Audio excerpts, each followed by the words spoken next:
ওকে, so আমি আগে বলি যে প্রথমে তোমরা যে জিকে পড়ার তোমার সিস্টেমটা কি হবে। তোমরা যেটা করবা, সো নাম্বার 1 আমাদের যে লেকচার স্লাইড গুলো, আমার লেকচার স্লাইড গুলো তুমি দেখবা। কারণ লাইভ ক্লাস একবার করার পরে রেকর্ড দেখার আর কিছু নাই, তুমি স্লাইডটা দেখলে তোমার মনে হবে জিনিসটা এখানের মধ্যে কি বলছি না বলছি তোমার মনে আসবে। বা যারা রেকর্ড লাইভ ক্লাস করো না তারা রেকর্ডটা দেখবা পরে। সেকেন্ড যেটা করবা, আমাদের ওপেন বুক যে কোশ্চেন গুলো আছে, আমাদের ওপেন বুক কোশ্চেন গুলো কিন্তু এক্সস্টিভ। এক্সস্টিভ মানে হচ্ছে যে এর বাইরে তুমি খুব বেশি কোশ্চেন কিন্তু তুমি পাবা না। সো ওপেন বুক কোশ্চেন গুলো তুমি সলভ করবা। কিভাবে সলভ করবা? সরি, তুমি একটা একটা সেট তুমি ধরবা, প্রতি সেটে 100 মতো প্রশ্ন আছে, একটা একটা সেট শুরু করবা, একটা সেট একবার তুমি সাবমিট করবা। সো সাবমিট করলে তুমি দেখবা এখানে তোমার হচ্ছে 30টা কোশ্চেন আছে বা 40টা কোশ্চেন আছে বা 50টা হয়েছে। তো তুমি দেখলে কোনটা কোনটা ভুল হয়েছে, তুমি এবার আবার তুমি সাবমিট করো। আবার সাবমিট করে তুমি কারেকশন লেভেল 100% পৌঁছে তুমি ট্রাই করতে চেষ্টা করবা। আচ্ছা, তো এখন আসো যে ভাইয়া আমরা হচ্ছে যে না পড়ে বা না জেনে বারবার সাবমিট করার কি গুরুত্ব। গুরুত্বটা হচ্ছে তুমি যদি এই কোশ্চেন গুলো যে ভুল করলা, যেগুলো তুমি বারবার যে ভুল করতেছো, এরপরে যখন তুমি টেক্সট পড়বা, লেকচারটা যখন পড়বা, তখন তোমার মনে আসবে যে এই কোশ্চেনটা কিন্তু তুমি একবার ওপেন বুকের মধ্যে ভুল করছিলা আমাদের কোশ্চেনের মধ্যে। সুতরাং এটা তোমার আজীবন মনে থাকবে। এই জন্য আমি বলবো তুমি লেকচার স্লাইড গুলো দেখেই তুমি কোশ্চেন সলভ করা শুরু করে দিবে ওপেন বুক এক্সামের যে কোশ্চেন গুলো থেকে। তারপরে যখন তুমি টায়ার্ড হয়ে যাবা, যখন তোমার পড়তে ভালো লাগতেছে না, একটু টায়ার্ড লাগবে, বা তোমার হচ্ছে পড়ার ফাঁকে ফাঁকে যেটা করবা, আমাদের কাহুত গেম গুলা খেলার চেষ্টা করবা। আর কাহুত গেম কিন্তু একবার খেলার পরে কিন্তু এটা প্র্যাকটিস করা যায়। অনেকগুলো অপশন কিন্তু আছে ওখানের মধ্যে, তাই না? বারবার না খেলে প্র্যাকটিস করা যায়, এবং ফ্ল্যাশ কার্ড মেথড প্র্যাকটিস করা যায়। ওই প্র্যাকটিসটা তোমরা করবা। তো চলো আমরা আজকের যে টপিক সেটা হচ্ছে যে আমরা বাংলা ইতিহাস টপিক 3। আজকে হোপফুলি আমরা বঙ্গভঙ্গ পর্যন্ত যাইতে পারবো, আর দেশ স্বাধীন আমরা আশা করি কালকে বা পরশুর মধ্যে করে ফেলতে পারবো। তো আমরা আসি একটু যেখানে গতকাল আমরা শেষ করেছিলাম তারপর থেকে। তো নবাবী শাসন, তো নবাব আসলে এখানের মধ্যে কারা, বা নবাবী সিস্টেমটা এখানে আসলো কিভাবে। তো মুঘল সম্রাটদের এখানে সিংহাসন দখলের মধ্যে একটা আত্মকলহ তোমরা দেখছো, যে তোমার আওরঙ্গজেব থেকে কিন্তু ঝামেলা শুরু হয়ে গেছে। আওরঙ্গজেব তার ভাইরে কিন্তু একদম এখান থেকে তোমার কিন্তু ভাগায় দিচ্ছে, তাই না? ভাইয়ের সাথে তার ঝামেলা শুরু হয়েছে। তো এইভাবে সিংহাসন দখলের জন্য আত্মকলহ, এবং এর কারণে তোমার সম্রাটদের মধ্যে একটা ঝামেলা শুরু হইলো। তো সম্রাট আওরঙ্গজেব সে মোহাম্মদ হাদে নামক এক লোককে সে হায়দ্রাবাদের মধ্যে পাঠাইছে দিওয়ান পদে। দিওয়ান মানে যারা তোমার ট্যাক্স তুলে, খাজনা যারা তুলে, তাদের বলা হয় দিওয়ান। তো ওই মোহাম্মদ হাদি ভাইয়ের তোমার তার কর্মকাণ্ডে সে এত খুশি হয়েছে, খুশি তাকে বলছে যে ঠিক আছে ভাই, তুমি অনেক ভালো কর্মপটু, তুমি সমগ্র বাংলার দায়িত্ব তোমাকে দিয়ে দিলাম। সো বাংলায় এসে সে তখন মুর্শিদ কুলি খান তাকে উপাধিতে ভূষিত করা হইলো। তার নাম কিন্তু মোহাম্মদ হাদি। সো টাইটেল হচ্ছে মুর্শিদ কুলি খান। এই মুর্শিদ কুলি খান পরবর্তীতে সে যেটা করলো তোমার, সে যখন আওরঙ্গজেব মরে গেল, মরে যাওয়ার পরে সে পরে বললো যে আমি এখানে দিল্লি শাসন টাসন আমি মানি না, আমি এখন এখানে নিজে শাসন করব। সো এই মুর্শিদ কুলি খানের মধ্য দিয়ে বাংলায় নবাবী শাসনের সূচনা হয়। উনি বাংলার প্রথম নবাব। উনি মুঘলদের আংশিক আধিপত্য ছিল ওনার উপরে, কিন্তু উনি পুরোপুরি তিনি একদম স্বাধীন শাসক যাকে বলা হয় আর কি, ওরকমই ছিলেন। তো মুর্শিদ কুলি খান তোমার হচ্ছে যে রাজা টোডরমল ও শাহ সুজার যে ভূমি রাজস্ব বন্দোবস্ত যেটা ছিল সেটার সংস্কার করছে। তোমরা জানো রাজা টোডরমল উনি কার আমলে ছিল বলো তো? টোডরমল সাহেব এটা কোন সম্রাটের আমলে ছিল? আকবরের আমলে ছিল, রাইট। টোডরমল সে একটা তোমার ট্যাক্স সংস্কারের জন্য খুব বিখ্যাত হয়ে আছে এই টোডরমল। এই টোডরমল আর শাহ সুজার যে ভূমি রাজস্ব সিস্টেম সেখানে সে কিছু সংস্কার করে, এবং সে মাল জমিন নামক রাজস্ব ব্যবস্থা চালু করে। তো মুর্শিদ কুলি খানের একটা টাইটেল ছিল শুধু, অবশ্যই এটাও টাইটেল, তার নাম হলো আব্দুল হাদি। সো তার আরেকটা টাইটেল হচ্ছে করতলব খান। তো এই করতলব খান যে মসজিদটা মানে মুর্শিদ কুলি খান যেটা নির্মাণ করেন, এটা ঢাকার বেগম বাজার অবস্থিত। এখানে আমরা এই যে করতলব খান মসজিদের একটা ছবি দেখা যাচ্ছে, জানে, ঢাকার বেগম বাজার। তো এখান থেকে আমাদের কোশ্চেন আসতে পারে, তবে যাই হোক উনিও নবাব, তবে যাই হোক এটা ওই নবাব না, উনি বাংলার সিনেমার নবাব। বাংলা সিনেমার একচ্ছত্র সম্রাট, শাসন করতেছে অনেকদিন ধরে। তো বাংলার প্রথম স্বাধীন নবাব হচ্ছে মুর্শিদ কুলি খান। সাইদুল ইসলাম বিসিতে আসছিল, এবং তিনি মুর্শিদাবাদে বাংলা রাজধানী স্থাপন করেন। তো আমরা একটু এখানে আমরা কিন্তু খুব একটা ক্রনোলজি মেনটেন করতেছি না, মানে কে কার পোলা তার পোলা তার পোলা এগুলো মেনটেন করতেছি না আমরা। গুরুত্বের সাথে তোমার হচ্ছে যে মানে যারা যারা গুরুত্বপূর্ণ তাদেরকে আমরা পড়বো, যারা তোমার অগুরুত্বপূর্ণ ওটা পড়ে আমরা এখানে ভারী করবো না লেকচার। কারণ তুমি এটা পড়তে গেলে ইতিহাস, শুধু ইতিহাসই তুমি পড়তে পারবা তোমার হচ্ছে 1 বছর ধরে, তাই না? 1 বছরে পড়া হবে না আসলে। আমরা এখানে আমি বলি যে বিসিএস সাধারণ জ্ঞানের মধ্যে তুমি কি পড়বা তার চেয়ে অনেক বেশি গুরুত্বপূর্ণ হচ্ছে কি কি তুমি পড়বা না, এটা ইম্পর্টেন্ট। তো নবাব আলীবর্দী খান, যার নাম হচ্ছে, যাকে আমরা সিরাজউদ্দৌলার নানা হিসেবে বেশি চিনি, তো উনি ছিল অত্যন্ত দক্ষ শাসক ছিল, অত্যন্ত সাহসী শাসক ছিল, এবং ওনারা বলে তোমার ইংরেজরা কিন্তু খুব একটা সুবিধা করতে পারে না, এখানে ওনাকে খুব ভয় পাইতো। তো উনি বর্গী নামে পরিচিত মারাঠা দস্যুদের বাংলা থেকে উনি বিতাড়িত করেন, এই জন্য উনি বিখ্যাত হয়ে আছেন। তো আমরা এখন চলে যাব আলীবর্দী খানের, তার কোনো ছেলে ছিল না, তার মেয়ের নাম হচ্ছে আমেনা বেগম। সো আমেনা বেগমের বিয়ে হয় জৈনুদ্দিনের সাথে। সো ওনাদের সন্তান নবাব সিরাজউদ্দৌলা, তার মানে আলীবর্দী খানের নাতি। তো আলীবর্দী খান বলে যান যে তারপরে যিনি সিংহাসনে বসবে সে হচ্ছে যে নবাব সিরাজউদ্দৌলা। তো 23 বছর বয়সে সিরাজ ক্ষমতায় আরোহণ করে। সিরাজ হচ্ছে বাংলার শেষ স্বাধীন নবাব। তো সিরাজের পরিণতি বা কেন ঝামেলা ঘটলো, পলাশির যুদ্ধের আগেও সিরাজের সাথে তোমার ইংরেজের ঝামেলা হওয়া শুরু হয়েছে। তো যখনই ঝামেলার প্রকট আকার ধারণ করে, মূলত যে কারণে ঝামেলা লাগে, আচ্ছা আমরা সেটা আসবো। তো 13 জুন 1757 সালে তোমার এমপিতে 22 জুন দেয়া না, 22 নয়, এটা 23 জুন, এটা 22 জুন হচ্ছে ওখানে তোমার নবাবের বাহিনী কিন্তু তোমার পলাশী প্রান্তরে পৌঁছায়।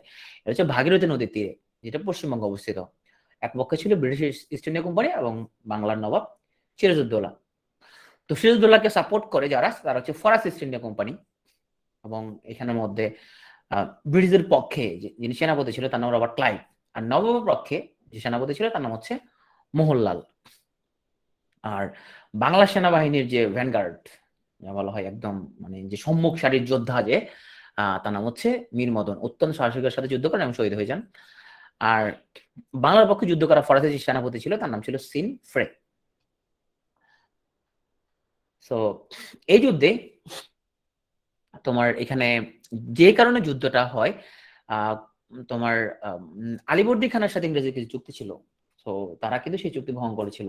এবং এখানে আরেকটা ঝামেলা ছিল, সেটা হচ্ছে যে কোম্পানিকে তোমার, আমরা আসবো সামনে, সম্রাট ফরুরেক শিয়ার তিনি একটা দস্তক দিয়েছিলেন। তো দস্তক মানে হচ্ছে যে এখানে ওরা হচ্ছে যে কম ট্যাক্স দিয়ে এখানে ব্যবসা করতে পারবে ইংরেজ কোম্পানিগুলো। তো এই দস্তকটা তারা অপব্যবহার করা শুরু করলো এখানের মধ্যে। তো যে পণ্যগুলো তাদের ট্যাক্স দেওয়ার কথা, তারা সে পণ্য তারা ট্যাক্স দিচ্ছে না, এবং যতটুকু ট্যাক্স দেওয়ার কথা নবাবকে তারা অতটুকু ট্যাক্স তারা দিচ্ছিল না। নবাবের তারা কথা টোটালি কমন ফলো করতেছিল না। তো একটা সময় তোমার যুদ্ধ এখানে অবধারিত হয়ে যায়। সিরাজ মুনিরা, তুমি কমেন্টে প্রশ্নটা লিখো। সো এই যুদ্ধে তোমার প্রথম যেদিন যুদ্ধ হয়, মানে 23 জুন যেদিন যুদ্ধ হয়, সো সেদিন সকালবেলা নবাবের বাহিনী কিন্তু প্রচন্ড অ্যাটাক দেয়, এবং ইংরেজ বাহিনী কিন্তু তোমার বেশ পিছু হটে যায়। অনেকক্ষণ পর্যন্ত কিন্তু তোমার মীর মদন কিন্তু প্রচন্ড রকমের অ্যাটাক করে। কিন্তু এখানে খুব এই দুঃখজনক ভাবে যখন মীর মদন শহীদ হয়ে যায়, তখন কিন্তু এখানে যে তোমার সিরাজের যে বাহিনী, তাদের মনোবল কিছুটা ভেঙে যায়। তখন সিরাজ যখন তোমার মীর জাফর, যে অশ্বারোহী বাহিনীর প্রধান ছিল, রায়দুল্লভ, ওদেরকে বলে যে তোমরা যে অ্যাটাক দাও, ওরা কিন্তু অ্যাটাক না দিয়ে ওরা দাঁড়ায় ছিল তখন। এবং আরো দুঃখজনক হচ্ছে যে মীর জাফর তখন নবাবকে, যখন নবাব বাহিনী আস্তে আস্তে পিছু উঠতেছিল, তখন সে পরামর্শ দেয় যে আপনি একটা যুদ্ধে একটু ক্ষান্ত দেন বা যুদ্ধবিরতি দেন। যদিও এটা ছিল খুবই তোমার আত্মঘাতী, কিন্তু এরপরও তোমার নবাব মীর জাফরের কথা শুনে উনি যখন তোমার যুদ্ধবিরতি দেন, যখন তারা তাঁবুতে ফিরে আসে, তখন আবার ইংরেজ আবার পিছন থেকে অ্যাটাক দেয়। তখন এই অ্যাটাকে ভীষণ রকম পর্যদস্ত, আলটিমেটলি তারা তোমার নবাব পরাজিত হন। তো এখানে নবাবের সাথে বিশ্বাসঘাতকতা করা সেনা সদস্য যারা ছিল মীর জাফর, রায়দুল্লভ এবং ইয়া লতিফ খান। তবে সিরাজের পক্ষে যারা লড়ে যাওয়া সেনা সদস্য যারা ছিল, তার মধ্যে মীর মদন, মোহনলাল, এই দুজনের নামই সবচেয়ে গুরুত্বপূর্ণ। নবীর সিং হাজারি এবং বাহাদুর খান, আমরা এই দুজনের নাম মনে রাখবো, মীর মদন এবং মোহনলাল। সো 23 জুন 1757 সালে ইংরেজদের কাছে পলাশী যুদ্ধে উনি পরাজিত হন।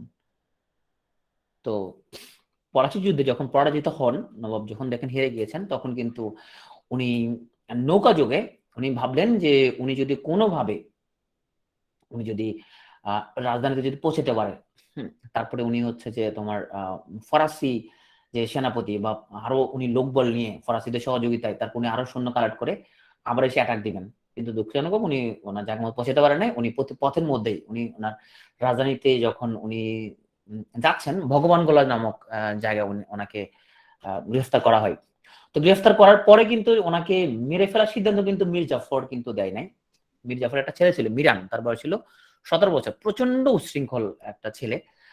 তো ইংরেজরা কিন্তু তোমার কিছুটা বলছিল মীর জাফরকে যে সে যেহেতু তোমার নবাব ছিল, তো তাকে যাতে ওইভাবে ট্রিট করা হয় প্রপারলি।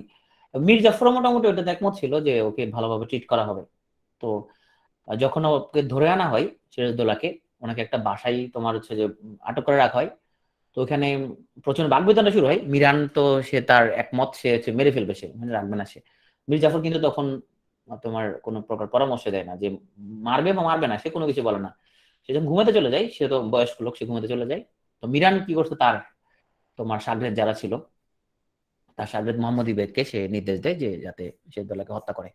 তো তার সাঙ্গভঙ্গ নিয়ে অ্যাটাক করে এবং মোহাম্মদ ইবেদ তোমার তোমার নবাবকে হত্যা করে। নবাবের যে ডেড বডি, তারা সে খুব ক্রুয়েল ছিল মিরান। সে নবাবের ডেড বডি পুরো তোমার হচ্ছে যে বাংলায় এখানের মধ্যে আহ, হাতির পিঠে চড়ায় নবাবের লাশকে শো করার ব্যবস্থা করে। মিরান আরো ভয়ঙ্কর কিছু কাজ করছিল, সেটা হচ্ছে যে সিরাজের যত রকমের মানে আলীবর্দী খানের যত তোমার হেরেমের যত সদস্য ছিল এবং সিরাজের যত আত্মীয় স্বজন ছিল, সে একটা লিস্ট ধরে ধরে হাঁটতো যে সিরাজ যত আত্মীয় স্বজন সবাইকে সে খুন করে ফেলবে। এই লিস্ট মোটামুটি সে 300 জনের মতো ফিল আপ করে ফেলছে। এবং আরো দুঃখজনক হচ্ছে তোমার যে আলীবর্দী খানের তোমার হেরেমের যারা সদস্য ছিল, মানে নবাবের ফুফু ফুটু যারা ছিল আর কি, নারী সদস্য, তাদের সবাইকে নিয়ে একটা নৌকা চড়াইয়া তোমার নদীতে নিয়ে ডুবাই দিছিল। মোটামুটি নবাবের একদম যত বংশধর যারা ছিল তাদের প্রচন্ড তাদের উপরে সে টর্চার শুরু করছে। সে কিন্তু অল্প বয়স্ক ছিল, 17 বছর বয়স্ক ছিল, কিন্তু এডিক্টেড এবং প্রচন্ড রকমের তোমার আহ উচ্ছৃঙ্খল একটা লোক ছিল। তো তার এই উচ্ছৃঙ্খলা দেখে তোমার ইংরেজরা তখন কিন্তু চিন্তা করছে আবার মীর জাফর, সে কিন্তু ক্ষমতায় তাকে যখন বসানো হলো তোমার সিরাজউদ্দৌলার পরে, মানে 1757 সালের পরে যখন বসানো হলো তোমার মীর জাফরকে, তো সে ছিল প্রচন্ড ভোগবিলাসে মত্ত হয়ে গেল সে। তোমার এবং ইংরেজরা দেখতে পাইলো যে সে কিন্তু যোগ্য শাসক না, এবং প্রজাদের সাথে তার একটা ডিস্টেন্স ক্রিয়েট হচ্ছে, এবং মিরান তো উচ্ছৃঙ্খল। তো মিরানকে মেরে ফেলার সিদ্ধান্ত হয়, মিরানকে মেরে ফেলা হয়। এবং মীর জাফরকে বাদ দিয়ে মীর জাফরের মেয়ের জামাই মীর কাসিমকে তখন নবাব বানানো হয়। তো মীর কাসিম সে চেষ্টা করছিল যে বাংলার স্বাধীনতাটাকে রক্ষা করার জন্য, এবং এর মধ্যে দিয়ে সে যখন ইংরেজরা তার ক্ষমতা বসাচ্ছে, কিন্তু বসানোর পরে সে যেটা করে, ইংরেজদেরকে সে ভাবে যে সে যথাযথ ট্যাক্স দেয় সে, এবং সে চট্টগ্রাম এবং অনেক বড় বড় অঞ্চলের ট্যাক্স উদ্ধারের দায়িত্ব ইংরেজদের কাছে ছেড়ে দেয়। এবং সে মনে করে যেহেতু সে তোমার ট্যাক্স দিচ্ছে, তো ওকে তো আর নিশ্চয় কোনো কিছু করবে না। সে কিন্তু তোমার শাসন কাজের দিকে তোমার হচ্ছে যে মনোযোগ দেয়। ওকে। তো তোমার আহ, যেটা হয়, তোমার সে কিন্তু ইংরেজের বিরুদ্ধে যখন কথা বলতে শুরু করে, ইংরেজি কিন্তু প্রচন্ড তোমার এটা কিন্তু ভালো চোখে দেখে নাই যে আমরা একজনকে ক্ষমতা বসাচ্ছি, সে এখন আমাদের বিরুদ্ধে কথা বলতেছে। সে স্বাধীন হয়ে যাবে এই ধরনের কথাবার্তা বলতেছে, নিজে নিজে শাসন করবে সবকিছু, সে এই জাতীয় কথাবার্তা বলতেছে। তো মীর কাসিমের সাথে তার 3টা যুদ্ধ হয় ইংরেজদের সাথে। একটাতে সে তোমার জয়লাভ করে নাই। তো সে যেটা করে, একটা তোমার ভয়ঙ্কর যুদ্ধ প্ল্যান হয়, বক্সারের যুদ্ধ। তো এই বক্সারের যুদ্ধ তোমার হচ্ছে যেটা হয়, সে তোমার অযোধ্যার নবাব সিরাজউদ্দৌলা এবং সম্রাট শাহ আলম দিল্লির সম্রাট, যে তার সাহায্য প্রার্থনা করে। সো মীর কাসিম, নবাব সিরাজউদ্দৌলা এবং সম্রাট শাহ আলমের যৌথ বাহিনী মিলে ইংরেজদের সাথে তোমার যুদ্ধ হয় বক্সার নামক স্থানে। সো এখানের মধ্যে ইংরেজের পক্ষে ছিল মেজর মনরো, এবং যথারীতি এই যুদ্ধে মীর কাসিম পরাজয় বরণ করে। এবং এই যুদ্ধে পরাজয় বরণ করার মধ্য দিয়ে বাংলার সার্বভৌমত্ব রক্ষার সর্বশেষ যে চেষ্টা, সেটা কিন্তু ব্যর্থতা পর্যবসিত হয়। মানে মোটামুটি এখন কমপ্লিটলি সবকিছু এখন ইস্ট ইন্ডিয়া কোম্পানির দখলে, সব ওদের কথা মতোই চলবে। কিন্তু তোমার কোশ্চেনটা বুঝি না কোনটা ভুল। ইতিহাসের মধ্যে আসলে কোনটা ভুল কোনটা সঠিক এটা জাজ করা বেশ ডিফিকাল্ট, কারণ এখন অনেক কিছুই আমরা আম, সত্য মিথ্যা জাজ করতে পারবো না। কারণ আমরা সবসময় বলি যে ইতিহাস লেখা হয় কিন্তু তোমার বিজয়ীর দ্বারা, এবং বিজয়ীর ইতিহাস তোমার বেশিরভাগ সময় বায়াসড হয়। হ্যাঁ, আহ, বিজয়ীর ইতিহাস অধিকাংশ সময় বায়াসড, এবং তারা নিজেদের গুণ কীর্তন করেই তোমার তারা ইতিহাস লেখার ট্রাই করে। তো আমরা একটু সামারি করি। বাংলার প্রথম স্বাধীন নবাব মুর্শিদ কুলি খান, তারপর শেষ স্বাধীন নবাব হচ্ছে সিরাজউদ্দৌলা, শেষ নবাব হচ্ছে নিজামউদ্দৌলা, আর মীর কাসিমকে বলা যায় তোমার হচ্ছে যে স্বাধীন চেতা নবাব। নিজামউদ্দৌলা কিন্তু পুতুল নবাব আর কি, সে মানে মীর কাসিমের পরে তাকে পুতুল নবাব হিসেবে তাকে রাখা হয়, সে কিন্তু তোমার এরপর আস্তে আস্তে তোমার নবাবী শাসন শেষ। তো এই চারটা নাম আমরা মনে রাখার ট্রাই করব। তো আমরা এখন চলে যাব বাংলায় ইউরোপীয়দের আগমন। তো ক্রনোলজি অনুযায়ী বললে কিন্তু আমরা এখন মুঘল শাসনের আগে চলে যাব। তো দেখি ঘটনা কি। তো ভারত যে এখন যেরকম মানুষজন স্বপ্ন দেখে তোমার হচ্ছে যে আমেরিকা যাওয়ার, তাই না? সবাই তোমার মানে যারা সারা জীবন তোমার ইউনিভার্সিটি লাইফে তোমার পুঁজিবাদ বিরোধী আন্দোলন টান্দোলন করে, তোমার আমেরিকা বিরোধী কথাবার্তা বলে, তাদেরও শেষ চিন্তা কি কোনোভাবে আমেরিকা যাইতে হবে। হ্যাঁ, তোমার দেখবা যারা কমিউনিস্ট আন্দোলন টান্দোলন করে, ওদেরও শেষ তোমার গন্তব্য চিন্তা ভাবনা করে জীবন একবার আমেরিকা যেতে পারলে হইতো, আমেরিকা সেটেল হইতে পারলে ভালো হইতো, সবাই চেষ্টাটা করে এটা। তো তখন ইউরোপীয় লোকজনের চিন্তা ভাবনা ছিল যে জীবনে একবার ভারতে যদি যেতে পারতাম, কারণ ভারতের যে প্রাচুর্য, ভারতের যে তোমার শস্য, এটার তো তোমার পুরো পৃথিবীবাসী জানতো যে ভারত প্রচন্ড সমৃদ্ধ এবং সোনা দানা সবকিছু ভারত খুবই সমৃদ্ধ। ভারতে কোনোভাবে যদি যাওয়া যাইতো জলপথে বিশেষ করে, তাহলে তো সুবিধা হইতো ব্যবসা বাণিজ্য করার জন্য। তো চেষ্টা করতেছিল লোকজন ভারতে কেমনে আসা যায়। তো ইউরোপ থেকে পূর্ব দিকে আসা জলপথ যে আবিষ্কার করে তার নাম হচ্ছে বার্তোলোমিও দিয়াস। উনি সর্বপ্রথম উনি পূর্ব দিকে আসা ইউরোপ থেকে এটা জলপথ আবিষ্কার করে, কিন্তু ভারতে কিন্তু সে আসতে পারে নাই। ভারতে যে প্রথম আসে তার নাম হচ্ছে ভাস্কো দা গামা 1498 সালে। তাহলে পূর্ব দিকে আসার জলপথ আবিষ্কার করে 1487 সালে বার্তোলোমিও দিয়াস, সে কিন্তু পর্তুগিজ। এবং তার উত্তরসূরি ভাস্কো দা গামা মাত্র 11 বছর পরেই তোমার হচ্ছে যে একই পথ ধরে ভারতীয় উপমহাদেশে আসে। এবং বলা হয়ে থাকে ভাস্কো দা গামার এই জলপথ আবিষ্কারের মধ্য দিয়েই ভারতের পরাধীনতার বীজ লুকিয়েছিল। তো এই একটা জলপথ আবিষ্কারের মধ্য দিয়ে সে ইউরোপিয়ানদের চিনাই দিল যে দেখো আমরা এখন কিন্তু যেখানে যাইতে পারি সেটা সেই দেশটা অত্যন্ত সমৃদ্ধ, তো সেখান থেকে আমরা যে কোনো ভাবেই হোক আমরা এখানে উপনিবেশ স্থাপন করবো এবং এখান থেকে আমরা সম্পদ সব লুটপাট করে নিয়ে আসবো। তো ইউরোপীয়দের মধ্যে সর্বপ্রথম যারা আসে তারা হচ্ছে পর্তুগিজ, যাদেরকে ফিরিঙ্গি নামে ডাকা হয়। এটা কিন্তু বাংলায়, ভারতে আসে কিন্তু আরেকটু আগে। হ্যাঁ, আর সর্বশেষ আছে কিন্তু ফরাসিরা 1664 সালে। আমি তোমাদের বলবো সাল নিয়ে খুব বেশি বিচলিত না হইতে। যারা খুব সুপার ব্রিলিয়ান্ট মস্তিষ্ক তো বেশি শার্প, তারা সাল মনে রাখা ট্রাই করতে পারো। যারা আমার মধ্যে দুর্বল মেধার অধিকারী, তারা সাল নিয়ে খুব বেশি চিন্তার কিছু নাই। কারণ পুরো বাংলা 30 নম্বরের মধ্যে সাল আসতে পারে ম্যাক্সিমাম 2টা, এর বেশি না। সুতরাং সাল নিয়ে এত বেশি উঠে হওয়ার কিছু না ভাই। এত সাল কেন মুখস্থ করবো ভাই? এত সাল তোমার মুখস্থ করা লাগবে না। তুমি এমনি দেখো, আমি এই জন্য আমার লেকচারে সালটা আমি কমানোর ট্রাই করছি। তো যেগুলো খুব ইম্পর্টেন্ট না আনলে নয়, শুধু সেগুলো আমরা বলার ট্রাই করছি। তো এখানে এই সাল নিয়ে আবার প্রচন্ড বিতর্ক আছে। তুমি কইবা ভাই কনফারেন্সের বইয়ের মধ্যে একটা লিখছে, এমপি3 একটা লিখছে, বেসিক বই একটা লিখছে। সো এটা নিয়ে বিতর্ক করে লাভ নাই। তুমি যে কোনো একটা সোর্স থেকে তুমি যে কটা মনে থাকে সেগুলো মনে রাখো। আলটিমেটলি এত সাল পড়ার পরে ম্যাক্সিমাম সাল তোমার মনে থাকবে না। তো এখানে প্রথম বললাম পর্তুগিজরা আসছে, সর্বশেষ আসছে ফরাসিরা। নির্মমভাবে 2 ম্যাচ ছেড়ে দেওয়া লাগবে না উৎস, কারণ তোমার কমনও চলে আসতে পারে এখানের মধ্যে। হ্যাঁ, আর ইংরেজরা আসছে তোমার 1608 সালে। আমরা ক্রনোলজি যদি চিন্তা করি তাহলে প্রথম পর্তুগিজ, এরপরে ডাচ, এরপরে ইংরেজরা আসছে। বাংলায় ইংরেজরা ভারতে আসছে 1600 সালে। বাংলা কিন্তু আরেকটা আগে আসছে, বাংলায় আসছে আর 8 বছর পরে। ভারতে 1600 সালে চলে আসছে, বাংলায় আসছে 1608 সালে। হ্যাঁ, আর ফরাসিরা সবার শেষে আসে 1664 সালে। এটা কিন্তু বাংলায় মনে রাখতে হবে। তো আমরা একটু দেখি যে ওরা যে ব্যবসা করার জন্য যে কুঠি স্থাপন যারা করতেছিল সে কুঠিগুলো একটু দেখি। তো পর্তুগিজরা যেহেতু প্রথম আসে, প্রথম কুঠি স্থাপন করে কোচিনে, আর বাংলায় প্রথম কুঠি স্থাপন করে হুগলিতে। আর ইংরেজরা ভারতে প্রথম কুঠি স্থাপন করে সুরাটে, আর বাংলায় প্রথম কুঠি স্থাপন করে হরিহরপুরে। অন্যদিকে ফরাসিরা ভারতে প্রথম কুঠি স্থাপন করে সুরাটে, আর বাংলায় প্রথম কুঠি স্থাপন করে চন্দননগরে। তো এই কুঠিগুলো একটা বৈশিষ্ট্য ছিল, এগুলো তোমার হচ্ছে যে ব্যবসা বাণিজ্যর কাজে কুঠি। ও এটা বলি দুর্গ বলি না আমরা, দুর্গ মানে এটা ছিল আমরা এখানের মধ্যে ওরা ওদের ব্যবসা বাণিজ্য পরিচালনা করতো। ডিপো, হ্যাঁ অফিস, ডিপো বলি না, মানে যেখানের মধ্যে ওদের ব্যবসা বাণিজ্য সব পরিচালিত হতো, এখানের মধ্যে পণ্য এখানে সব এখানে রাখতো, এখান থেকেই তোমার ব্যবসা পরিচালিত হবে। হেড অফিস বলি আর কি এটাকে। হ্যাঁ, ওকে। তো এই হেড অফিস গুলোর বৈশিষ্ট্যটা ছিল তখনকার সময় যেটা ছিল, প্রত্যেকেই তার ব্যবসা রক্ষা করার জন্য নিজেদের সেনাবাহিনী নিয়ে আসতো। মানে এখন যেরকম সিস্টেম, এখন ধরো কেউ যদি ধরো চিন্তা করলো যে তোমার ইউনিলিভার চিন্তা করলো, ওরা হচ্ছে যে তোমার ব্রিটেন থেকে সেনাবাহিনী নিয়ে আসবে, তো বাংলাদেশকে সেটা মানবে? সেটা পসিবল না, তাই না? বাংলাদেশ থেকে ব্যবসা করতে গেলে সেনাবাহিনী নিতে পারবে না, কিন্তু তখন কি সিস্টেম ডিফারেন্ট ছিল। তখন ওই যে তোমার ব্যবসাটা রক্ষা করার জন্য প্রত্যেকটা কোম্পানি তাদের নিজেদের সাথে সেনাবাহিনী নিয়ে আসতো। ইংরেজরা কিন্তু ইস্ট ইন্ডিয়া কোম্পানি তাদের নিজস্ব সেনাবাহিনী ছিল, যে সেনাবাহিনী কিন্তু আমরা দেখতে পাচ্ছি যারা এসে এবং এটার আসছে ব্যবসা করতে, কিন্তু তারা কি করে দিচ্ছে, তারা ষড়যন্ত্র করে তারা এখানের মধ্যে শাসন ক্ষমতা দখল করে ফেলা ট্রাই করতেছে।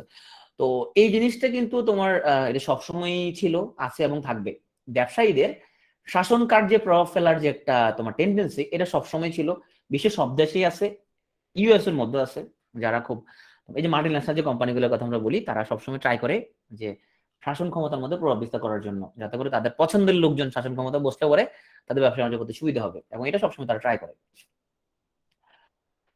তো ব্রিটিশ ইস্ট ইন্ডিয়া কোম্পানি, এখানে ইস্ট ইন্ডিয়া কোম্পানি কিন্তু অনেকগুলো ছিল, ব্রিটিশ ইস্ট ইন্ডিয়া কোম্পানি, ফরাসি ইস্ট ইন্ডিয়া কোম্পানি। হ্যাঁ, আমরা মূলত ব্রিটিশ ইস্ট ইন্ডিয়া কোম্পানিকে নিয়ে আমরা পড়াশোনা করব। তো ওরা প্রতিষ্ঠা এটা হয় 1600 সালে, এবং 217 জন বণিকের সমন্বয়ে এটা প্রতিষ্ঠা হয়। ভারতে এদের কোম্পানি প্রতিষ্ঠা করে 1608 সালে, বাংলায় ব্রিটিশ ইস্ট ইন্ডিয়া কোম্পানি প্রতিষ্ঠা করে 1633 সালে, এবং 1857 সালের মধ্য দিয়ে যখন রানীর হাতে ক্ষমতা চলে যায়, তখন মানে সিপাহী বিদ্রোহ যখন হয় 57 সালে, তো তখন রানীর হাতে ক্ষমতা চলে যায়। এর মধ্যে দিয়ে কোথাও 218 জন, হ্যাঁ কোথাও 218 জন লিখছে, 17 বা 218। সো এরপরে ওদের তোমার ক্ষমতা তোমার হচ্ছে যে কোম্পানি বিলুপ্ত হয়। তো বর্তমানে 2005 সালের দিকে সঞ্জীব মেহতা নামক একজন লোক আবার ইন্ডিয়াতে এই কোম্পানি নতুন করে আবার চালু করছে। তারা চা কফি এই জিনিসগুলো আবার সেল করে। নতুন করে আবার ওরা ইস্ট ইন্ডিয়া কোম্পানি ভারতের সঞ্জীব মেহতা নামক একজন লোক চালু করছে। তো তাই তারা সেই যে পলাশী যুদ্ধ 1757 থেকে 1857 পর্যন্ত তারা আসছে ব্যবসা করতে, কিন্তু ব্যবসা করার ফাঁকে তারা কি করলো, এখানের মধ্যে শাসন কাজে তারা হস্তক্ষেপ করে আস্তে আস্তে শাসন কার্য এখানে ওরা শুরু করলো। তো ইংরেজরা প্রথম আসে ভারতে আকবরের দরবারে 1600 সালে। আর সুরাটে, মানে যেখানে ওরা ভারতে যে প্রথম যে তোমার বাণিজ্য কুঠি স্থাপন করে সুরাটে, সেটা অনুমতি দেয় সম্রাট জাহাঙ্গীর। ঘটনাটা ঘটে 1608 সালে। তো বাংলায় যে কুঠি স্থাপন করে 1633 সালে, সেটা হরিহরপুরে, এবং এটা অনুমতি দেয় শাহজাহান। আমরা যদি ক্রনোলজি চিন্তা করি, প্রথম ছিল সম্রাট আকবর, তারপরে জাহাঙ্গীর, জাহাঙ্গীরের পলা হচ্ছে শাহজাহান, এভাবে চলতেছিল। এরপরে শাহজাহানের পলা শাহ সুজা তাদেরকে হুগলিতে বাণিজ্য কুঠি স্থাপনের অনুমতি দেয়। তো ইংরেজদেরকে বিনা শুল্কে, মানে কোনো ট্যাক্স দেওয়া লাগবে না, ট্যাক্স বিহীন তোমার বাণিজ্য করার জন্য যে ফরমান জারি করে, যেটাকে আমরা বলি দস্তক, এই দস্তক জারি করে সম্রাট ফররুখশিয়র 1757 সালে, যে দস্তকটা ওরা অপব্যবহার করা শুরু করছে। তো আমরা যদি দেখি 1757 পরে 1764 বক্সারের যে যুদ্ধ হইলো, তো বক্সারের যুদ্ধে কিন্তু তোমার মীর কাসিম, তারপর শাহ আলম এবং যে তোমার সুজাউদ্দৌলা, তারা কিন্তু পরাজিত হয়। সো এই পরাজয়ের মধ্য দিয়ে তোমার বাংলার দিওয়ানি লাভ করে, মানে বাংলার একদম ট্যাক্স গ্রহণ করার একচ্ছত্র যে তোমার দায়িত্ব পায়, সেটা হচ্ছে যে ইস্ট ইন্ডিয়া কোম্পানি। এই দায়িত্বটা দেয় সম্রাট শাহ আলম। সো যেহেতু তারা যুদ্ধে, সে নিজেও তো তার এখানে সাপোর্ট ছিল এবং সে নিজে পরাজিত হয়, তখন সে বাংলাকে কোম্পানিকে দিয়ে দেয় যে তোমরা ট্যাক্স তুলো। সো পুরো দিল্লিকে বাংলায় কোম্পানি শাসন করলেও দিল্লি কিন্তু কোম্পানির আন্ডারে ছিল না, দিল্লি কিন্তু মুঘল সম্রাটের আন্ডারে ছিল, এবং মুঘল সম্রাটে ছিল, যদিও তোমার তার ক্ষমতা আস্তে আস্তে কমে যাচ্ছিল, এবং সম্রাট দ্বিতীয় বাহাদুর শাহ পর্যন্ত, দ্বিতীয় বাহাদুর শাহ পর্যন্ত তোমার মুঘল সম্রাটটা তারা দিল্লি শাসন ছিল, তবে নাম মাত্র, অবশ্য বাহাদুর শাহ কোন ক্ষমতা ছিল না, তোমরা দেখছিলাম তাই না? সো যখন সিপাহী বিদ্রোহ, যখন বাদশাহ যখন সম্রাট যখন পরাজিত হয়, এরপরে ওনাকে রেঙ্গুন নির্বাসন দেওয়া হয়, তখন পুরো দিল্লি রানীর শাসনে চলে যায়। তুমি এখানে সালগুলো এখানের মধ্যে আসলে মুখস্থ না করে ঘটনাগুলো একটু মনে রাখার ট্রাই করবা, তাহলে দেখো যে পলাশী যুদ্ধ 1757-তে, এবং এরপর থেকে ওরা কি কলকাঠিনারা শুরু করছে কোথায়? বাংলায়। তো 1857 পর্যন্ত ওরা বাংলায় শুধুমাত্র ওদের কলকাঠিনার শাসন কার্য ছিল এখানের মধ্যে, কিন্তু পুরো তোমার ভারতবর্ষের শাসন কার্য কিন্তু ছিল না। মানে দিল্লির সম্রাট কিন্তু ছিল তখনও, মানে নামমাত্র, যদিও পাওয়ার খুব একটা ছিল না, বাট নামমাত্র ছিল। তারপরে কিন্তু দিল্লির সম্রাট কিন্তু ছিল। কতদিন পর্যন্ত ছিল? 1857 পর্যন্ত ছিল দিল্লির সম্রাট। তো সিপাহী বিদ্রোহের পরাজয়ের মধ্য দিয়ে তোমরা মুঘল শাসনের শেষ, দিল্লির সম্রাট শেষ, এবং পুরো ভারতবর্ষ চলে যায় রানীর শাসন আমলে। তখন কিন্তু ওই ইস্ট ইন্ডিয়া কোম্পানির আন্ডার ছিল না 1857 পরে, তখন রানী শাসন করে। তো রানী শাসনে যাওয়ার পর কি ভালো হয়েছে অবস্থা? কেউ বলে কিছুটা ভালো হয়েছে, কেউ বলে অন্তত কোম্পানি ছিল তো তুলনামূলক ভালো হয়েছে, তাই না? সরাসরি রানী শাসনে চলে আসলো। তো চলো আমরা দেখি ইংরেজরা কিভাবে শাসন করলো। তো যেটা বলতেছিলাম, 1765 সালে যে বক্সার যুদ্ধ হয়, এবং যেটা ছিল বাংলার সার্বভৌমত্ব রক্ষার সর্বশেষ যে প্রয়াস, সেখানে ব্রিটিশরা জয়লাভ করে। তো জয়লাভ করার পরে তোমার তার ফলাফল হিসাবে দ্বিতীয় শাহ আলমের কাছ থেকে তোমার বাংলা শাসন করার জন্য, মানে হচ্ছে যে তার ট্যাক্স তোলা এবং তার শাসন কার্য পরিচালনা করার জন্য তারা দায়িত্ব পায়। সো 1765 সালে 30 সেপ্টেম্বর, ডেট তোমার প্রয়োজন নাই, জাস্ট সালটা মনে রাখলে রাখতে পারো, না রাখলে নাই। তোমার এখানের মধ্যে ওরা এখানে নবাব কর্তৃক ব্রিটিশদের কাছ থেকে দেওয়ানি অর্পণ করা হয়। তো আমরা আসি একটু আমাদের দ্বৈত শাসন। তো দেখো 1765 সালে তোমার নবাব কর্তৃক দেওয়ানি পাইকে লর্ড ক্লাইভ। দেওয়ানি মানে কি? ট্যাক্স তুলবে তারা, হ্যাঁ।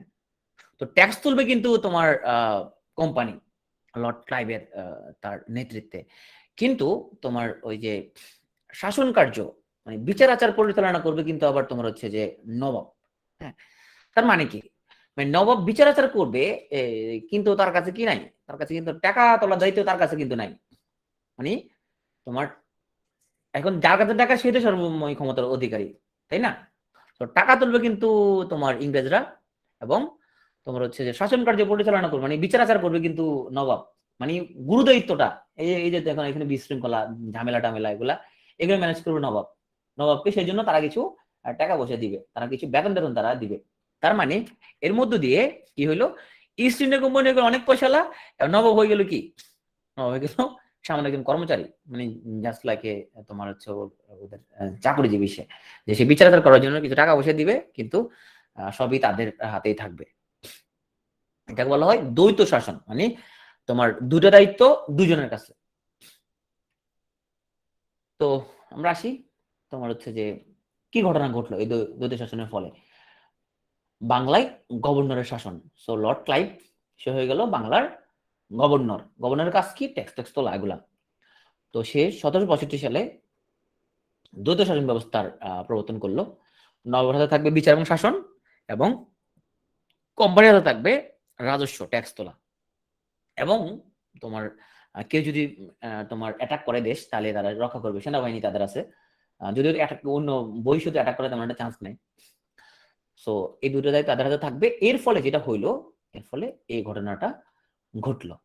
তাহলে এখানে যারা দেখতেই পাচ্ছ লোকজন, তোমার তাদের এই যে অত্যাচার জুলুমের কারণে যেটা হইলো, তো এখানের মধ্যে একসাথে অনেকগুলো ঘটনা ঘটলো এখানের মধ্যে, যে তাদের ট্যাক্স তোলা নিয়ে তাদের তো তাদের অত্যাচার জুলুম, তার পাশাপাশি তখন তোমার পঙ্গপাল এবং পোকার আক্রমণে তোমার হচ্ছে যে ফসল নষ্ট হয়ে গেল। এবং তারা তো ট্যাক্স তো তারা মাফ করবে না, ট্যাক্স দিতে হবে, জমি ট্যাক্স খাজনা তাদেরকে দিতে হবে। পঙ্গপালের আক্রমণে বিস্তীর্ণ অঞ্চলে শস্য নষ্ট হয়ে গেল। বলা হয়ে থাকে এই তোমার হচ্ছে দুর্ভিক্ষে প্রায় 1 কোটি মানুষ মারা যায়। দেখো এখানের মধ্যে মানে হচ্ছে যে দাফন করার মতো তোমার হচ্ছে যে লোকজন নাই, গায়ে কাপড় নাই, তারপর হচ্ছে যে এখানের মধ্যে একদম কঙ্কাল সার যাকে বলা হয় আর কি। তো এই ঘটনাটা বলা হয় 76-এর মন্বন্তর, হ্যাঁ, 1770 খ্রিস্টাব্দ, বাংলা যাকে বলে 1176 বঙ্গাব্দ। আমরা যদি শুনতে যদি রুট শোনাই, যদিও যে এই অঞ্চলের মানুষ সবসময় ছিল তোমার কিছুটা সুবিধাবাদী এবং ভীতু টাইপের। হ্যাঁ, যে বাইরে থেকে লোকজন আসে যতই তার উপর টর্চার অত্যাচার করুক না কেন, সে কিন্তু খুব বেশি তোমার কথাবার্তা বলবে না। সে যতক্ষণ না পর্যন্ত তাকে পাছাই তোমার লাথি মারবে ততক্ষণ পর্যন্ত সে সহ্য করতে থাকবে। সে কিন্তু খুব বেশি তোমার হচ্ছে যে এবং নিজেদের মধ্যে ষড়যন্ত্র পাকাবে, মানে কথা বেশি বলে। তোমার হচ্ছে যে কাদের কাছে কিছুই নাই। ইংরেজে কজন আসছে ওখান থেকে ওদিক থেকে, ওরা তো লোকজন ওরা খুব বেশি ছিল না, অসৎ ছিল ওদের হাতে। তার মানে এখানে এরা যদি তোমার হচ্ছে যে সুশৃঙ্খল ভাবে যদি একটা করে ইট মারতো ইংরেজদেরকে, ইংরেজ কিন্তু তোমার বলা হয়ে থাকে যে নবাবের ডেড বডি যখন তোমার হচ্ছে যে রাস্তা রাস্তা ঘোরানো হচ্ছে, তখন বাংলার মানুষ প্রত্যেকে একটা করে ইট যদি নিক্ষেপ করতো, হ্যাঁ, তখন কিন্তু তোমার ইংরেজ বাহিনী এবং মীর জাফর ওরা কিন্তু ওদের একদম মাটির সাথে মিশে যেত। লোকজন কিন্তু শুধু তামসা দেখছে। সো আমাদের দেশের মানুষ তামসা দেখে বেশিরভাগ সময়। যদিও এটা আমি যেটা বলি এটার পক্ষে আবার একটু লজিক আছে যে তোমার হচ্ছে যে বাঙালি বর্ষতা স্বীকার করে নাই, সব যুদ্ধ করতে সব সময়। কিন্তু আমি, এটা আমার খুবই পার্সোনাল অপিনিয়ন অবশ্য, যে মানে আমার মনে হয় যেটা যে এই দীর্ঘ বছর যে তোমার বাইরের লোকজনের, হ্যাঁ, ব্রিটিশদের হাত থেকে বেরোতে 200 বছর লাগছে। এটা প্রধান যে কারণ যে শৃঙ্খলা বা একতাবদ্ধ ভাবে যে এখানের মধ্যে ওদের বিরুদ্ধে কিছু করার এই প্ল্যান কারোর মাথা ছিল না। সবার প্ল্যান ছিল যে ঠিক আছে ওরা আসছে শাসন করুক, ভালো, সমস্যা নেই, চলতেছে তো। এখন আবার ফেসবুকের যুগে আবার লোকজন হচ্ছে কোনো ঘটনা ঘটলে সেটা কি তোলা, ছবি তুলতে ব্যস্ত হয়ে যায় সবাই। তো এই ঘটনার কারণে যেটা হয় তোমার আমার হচ্ছে যে এটা ভীষণ রকমের তোমার প্রভাব পড়ে। তো লর্ড ক্লাইভ তোমার একটা ভালো কাজ করছে যে সে একটা বাংলার মানচিত্র তৈরি করার আহ, আম, পরিকল্পনা হাতে নেয়। তো তার নির্দেশে রেনেল 1779 সালে বঙ্গদেশে মানচিত্র তৈরি করে। তোমরা দেখি আম, এই যে তোমার দুর্ভিক্ষের যে প্রভাব, এই দুর্ভিক্ষের প্রভাবে যেটা যে কারণটা দায়ী করা হয় দ্বৈত শাসন, সেই দ্বৈত শাসনটা বাতিল করে লর্ড ওয়ারেন হেস্টিংস। তো ক্লাইভের পরে যিনি দায়িত্ব নেন তার নাম জন কার্টিয়ার। তো কার্টিয়ারের এখানে খুব গুরুত্বপূর্ণ তেমন কোনো কাজ কাম নাই, সেই জন্য আমরা কার্টিয়ার এখানে আনি নাই। আমরা এখানে ওয়ারেন হেস্টিংস কে নিয়ে আসছি। ক্রোনোলজিটা দেখবা যে আমরা প্রথম ছিল ক্লাইভ, তার আমলে তোমার 65 সালে সে যখন দ্বৈত শাসন চালু করে তখন দুর্ভিক্ষ লাগে, এবং এই দুর্ভিক্ষ লাগার কারণে তোমার দ্বৈত শাসন ব্যবস্থাটা বাতিল করা হয় 1772 সালে লর্ড ওয়ারেন হেস্টিংস। এবং উনি রাজস্ব বোর্ড স্থাপন করে যে কিভাবে এখানে ট্যাক্স আদায় করা হবে বা এখানে সুযোগ সুবিধা এগুলো শোনার জন্য ট্যাক্স বোর্ড স্থাপন করে উনি। তো হেস্টিংস আরো অনেকগুলো কাজ করে। উনি পাঠশালা বন্দোবস্ত চালু করে। পাঠশালা বন্দোবস্ত মানে হচ্ছে যে 5 বছরের জন্য তোমার হচ্ছে যে খাজনা ব্যবস্থাপনা হবে। 5 বছরের জন্য একজনকে একটা জমি লিজ দেওয়া হবে। সো 5 বছর তার আন্ডারে থাকবে এবং সে তোমার এই 5 বছরের জন্য সে খাজনা দিবে। তো এবং এই যে কোম্পানি তখন একটা তোমার রেগুলেটিং অ্যাক্টের আন্ডারে বা নিয়ামক আইনের আন্ডারে আসে। এই নিয়ামক আইনের আন্ডারে উনি হন বাংলার প্রথম গভর্নর জেনারেল। তাহলে আমরা যদি একটু ব্যাকে যাই, তাহলে হচ্ছে যে প্রথম শুরু হইলো তোমার গভর্নরের শাসন। গভর্নর হয়ে কে আসলো? লর্ড ক্লাইভ, প্রথম গভর্নর। 14 শাসন করে, তার দুর্ভিক্ষ লাগে তার আমলে, এবং 73 মনমন্ত্র যেখানে 1 কোটি মানুষ মারা যায় তার আমলে হয়। তো তার নির্দেশে রেনেল একটা মানচিত্র তৈরি করে 1779 সালে, এবং ওয়ারেন হেস্টিংস এসে দ্বৈত শাসন ব্যবস্থা কিন্তু বাতিল করে দেয়, রাজস্ব বোর্ড স্থাপন করে। তো হেস্টিংস এসে পাঠশালা বন্দোবস্ত চালু করে এবং রেগুলেটিং অ্যাক্ট বা নিয়ামক আইনের অধীনে প্রথম গভর্নর জেনারেল হন। তার মানে এখন আগের যে পোস্ট ছিল সেটা ছিল গভর্নর পোস্ট, এখন শুরু হচ্ছে গভর্নর জেনারেল পোস্ট। বাংলাদেশে তোমরা যেরকম দেখবা বা আমরা সাংবিধানিকভাবে দেখি যে কখনো প্রধানমন্ত্রী শাসিত সরকার, আবার আমরা দেখি যে তোমার প্রেসিডেন্সিয়াল গভর্নমেন্ট, তাই না, রাষ্ট্রপতি শাসিত সরকার। তাহলে আমাদের ক্লাইভ থেকে শুরু করে ক্লাইভ, কার্টিয়ার এবং ওয়ারেন হেস্টিংস ওনারা ছিল গভর্নর। হেস্টিংস এর মধ্যে দিয়ে এখন শুরু হইলো গভর্নর জেনারেলের শাসন। আমরা এখন যাব গভর্নর জেনারেলের শাসনে। তাহলে হেস্টিংস হচ্ছে বাংলার প্রথম গভর্নর জেনারেল। প্রশ্ন আসতে পারে বাংলার প্রথম গভর্নরকে? প্রথম গভর্নর হচ্ছে ক্লাইভ। আর যদি আসে যে বাংলার প্রথম গভর্নর জেনারেলকে, সেটা হচ্ছে ওয়ারেন হেস্টিংস। ওয়ারেন হেস্টিংস অনেকগুলো ভালো কাজ করছে সে। তার মধ্যে একটা হচ্ছে প্রথম ভারতীয় সংবাদপত্র প্রকাশ করে, তার নাম ছিল বেঙ্গল গ্যাজেট। তারপরে তার আমলে তোমার এশিয়াটিক সোসাইটি প্রতিষ্ঠা হয়। এশিয়াটিক সোসাইটির নাম শুনে বোঝা যাচ্ছে এশিয়াটিক, তার মানে এশিয়ার ভৌগোলিক সীমার মধ্যে মানুষ ও প্রকৃতি দ্বারা সৃষ্ট যত জ্ঞান আছে তা নিয়ে অনুসন্ধান এবং অধ্যয়ন করা। এশিয়াটিক সোসাইটির তোমার এটা প্রতিষ্ঠার তোমার এটা সবাই তোমার গভর্নর জেনারেল ওয়ারেন হেস্টিংস সভাপতিত্ব করেন। উইলিয়াম জোন্স থাকে এটার তোমার ভাইস প্রেসিডেন্ট। তো ওয়ারেন হেস্টিংস যদিও চাচ্ছিলেন এই সংস্থা তোমার হোক, কিন্তু উনি সভাপতি পদে অধিষ্ঠিত অস্বীকার করে। তার অনুরোধে এই যে তোমার উইলিয়াম জোন্স তিনি আমৃত্যু এশিয়াটিক সোসাইটির সভাপতি হন। সো এই হচ্ছে সেই কলকাতার এশিয়াটিক সোসাইটি। বাংলাদেশে এশিয়াটিক সোসাইটি আছে প্রথম, কিন্তু এই কলকাতার এশিয়াটিক সোসাইটি যেটা ইংরেজ আমলে তৈরি হয়। তো ওয়ারেন হেস্টিংস উনি যখন গভর্নর জেনারেল হন, উনি উপমহাদেশের জন্যই সর্বপ্রথম রাজস্ব বোর্ড স্থাপন করে। এবং উনি তোমরা প্রথমে যেটা দেখতে পাচ্ছিলা, যখন উনি বাংলার গভর্নর জেনারেল ছিল, যখন গভর্নর ছিল, তখন উনি পাঁচসানা বন্দোবস্ত চালু করছে। এইবার যখন উনি গভর্নর জেনারেল হয়ে গেল, এবার উনি করলো, দেখলো যে আগেরটা খুব একটা ভালো কাজ করতেছে না, এবার উনি একশালা বন্দোবস্ত চালু করলো। একশালা বন্দোবস্ত মানে হচ্ছে যে তোমার 1 বছরের জন্য তোমার জমি তোমার একজন আন্ডারে থাকবে এবং সে 1 বছরের জন্য খাজনা দিবে। সো আমরা হচ্ছে যে ওয়ারেন হেস্টিংস এর ব্যাপারে যদি আসি, তাহলে আমাদের হেস্টিংস আসলো, সে আগের দ্বৈত শাসন ব্যবস্থা বাতিল করে দিল। বাতিল করে দিয়ে সে কি করলো, 5 সালা বন্দোবস্ত চালু করলো, রাজস্ব বোর্ড স্থাপন করলো। তারপরে সে রেগুলেটিং অ্যাক্টের আন্ডারে প্রথম গভর্নর জেনারেল হইলো। তারপরে বাংলার গভর্নর জেনারেলের শাসন শুরু হইলো এবং সে গভর্নর জেনারেল হইয়া সে প্রথম যে সংবাদপত্র প্রকাশ করলো যার নাম হচ্ছে বেঙ্গল গ্যাজেট। এবং এশিয়াটিক সোসাইটি সে এটা প্রতিষ্ঠা করতে হেল্প করলো, যার সভাপতি হলো তোমার উইলিয়াম জোন্স। এবং সে 5 সালা বন্দোবস্ত তো করছেই, যখন সে তোমার গভর্নর ছিল। গভর্নর জেনারেল হওয়ার পরে সে 1 সালা বন্দোবস্ত চালু করলো। এখন আমরা চলে আসলাম লর্ড কর্নওয়ালিস। এখানে ক্রোনোলজিটা খেয়াল করবা, কার পরে কে কার পরে কে। তাহলে প্রথম ছিল ক্লাইভ, তারপর আসছে হেস্টিংস। তো আমরা এখন চলে আসবো কর্নওয়ালিস। আমরা এখন মোটামুটি 1786 থেকে 1793 এই পিরিয়ডে চলে আসছি।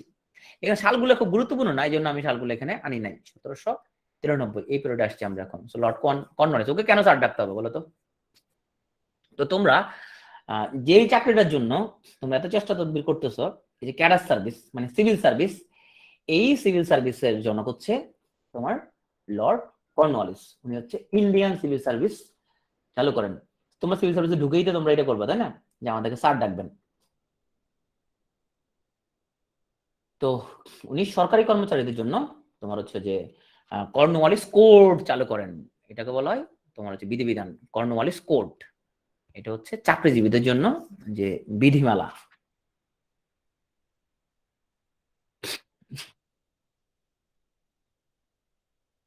এই কর্নওয়ালিসের একটা পরিচয় আছে কিন্তু, সেটা হচ্ছে তোমার সে একজন পরাজিত সেনাপতি। কিভাবে? সে হচ্ছে যে তোমরা জানো যে 1776 সালে মার্কিন যুক্তরাষ্ট্রের সাথে তোমার মার্কিন যুক্তরাষ্ট্র স্বাধীন হয় কার থেকে? ব্রিটিশদের কাছ থেকে। তো এখানে ব্রিটিশদের পক্ষে সে সেনাপতি ছিল, মানে মার্কিন যুক্তরাষ্ট্রের স্বাধীনতা সংগ্রামের সময়। তো যাই হোক, তাহলে হেস্টিংস প্রথমে 5 সালা বন্দোবস্ত চালু করলো, এরপরে 1 সালা বন্দোবস্ত চালু করলো। কর্নওয়ালিস কল মিয়া, আমি একবারে তোমার কি করবো, আমরা 10 সালা বন্দোবস্ত চালু করে দিই। 10 বছরের জন্য হচ্ছে যে তোমার সিস্টেম, 10 বছরের জন্য ওরা এখন জমি একজন আন্ডারে থাকবে। তো যাই হোক, এই 10 সালা বন্দোবস্ত আসলে খুব একটা তোমার সুবিধা করতে পারে নাই। পরে সে চিন্তা ভাবনা করলো যে 10 সালা বন্দোবস্ত দিয়ে তো সুবিধা হচ্ছে না, তাই না, একটা কাম করি, যে একজনকে জমি আজীবনের জন্য দিয়ে দিব, যে আজীবনের জন্য তুই খাই এটা, কিন্তু তোরে কি করতে হবে, তুই এটা ট্যাক্সটা ঠিকঠাক মতো দিতে হইব। তার মানে চিরস্থায়ী বন্দোবস্ত। তার মানে তোমার নামে আজীবনের জন্য লিখে দিব, দলিল করে আজীবনের জন্য দিয়ে দেওয়া হবে, কিন্তু তুমি রেগুলার কি দিবা, ট্যাক্স দিবা। তাহলে একজন যখন আজীবনের জন্য পায়ে গেল, তখন এর নাম হয়ে গেল জমিদারি প্রথা। সেই থেকে শুরু হইলো বাংলায় জমিদারি প্রথা। তবে এখানে একটা সূর্যাস্ত নামে একটা আইন ছিল, যে তোমার হচ্ছে যে একটা সার্টেন ডেটে সূর্যাস্তের আগেই তুমি অবশ্যই ট্যাক্সটা পরিশোধ করতে হবে, যেটা আবার খুব ক্রুয়েল একটা আইন ছিল। তোমার যদি তুমি পরিশোধ করতে না পারো তাহলে কিন্তু জমিদারি হারাইতে হবে। সো এই লর্ড কর্নওয়ালিস সে মূলত চিরস্থায়ী বন্দোবস্তের তোমার জনক, মানে জমিদারি প্রথার জনক আমরা যাকে বলতে পারি। এখন আমরা যে ভূমি অধিকার, যে এই যে আমরা নিজেদের নামে আমরা হচ্ছে যে ভূমি অর্জন করতেছি, সিস্টেম কিন্তু এরকম কিন্তু ছিল না। ভূমিগুলো কাদের নামে ছিল? জমিদারের নামে ছিল। তো জমিদারের আন্ডারের লোকজন থাকতো, তারা জমিদারকে আবার খাজনা দিত, জমিদার আবার কোম্পানিকে খাজনা দিত। এই জমিদারি প্রথাটা তোমার বিলোপ করেন শেরেবাংলা একে ফজলুল হকের, উনি প্রথম উদ্যোগ নেন। সো প্রজাস্বত্ব আইনের মাধ্যমে 1950 সালে কিন্তু এই জমিদারি প্রথাটা বাতিল হয়, এবং যেটার পরে মূলত অনেক জমিদার তাদের ভূমি হারায়, এবং এটা কিন্তু অনেকের জন্য প্রচন্ড রকমের তাদের জন্য হতাশাজনক, যে অনেক ধনী ছিল, অনেক জমি ছিল, কিন্তু প্রজাস্বত্ব আইনের পরে জমি এগুলা তোমার জনগণকে দিয়ে দিতে হবে, ওরা মালিক আর থাকতে পারলো না। তো যাই হোক, তোমার এই হচ্ছে তোমার 1950 তোমার state acquisition and tenancy act 1950। তোমার মূলত এই আইন করার উদ্যোগটা নেই শেরেবাংলা একে ফজলুল হক। পূর্ববঙ্গ জমিদারি দখল ও প্রজাস্বত্ব আইন এর মাধ্যমে জমিদারি প্রথাটা বিলোপ ঘটে। সো আমাকে সবাই কমেন্টে বলো যে দ্বৈত শাসন অবসান ঘটান কে, সবাই কমেন্টে রিপ্লাই দাও। দ্বৈত শাসনের অবসান ঘটান কে?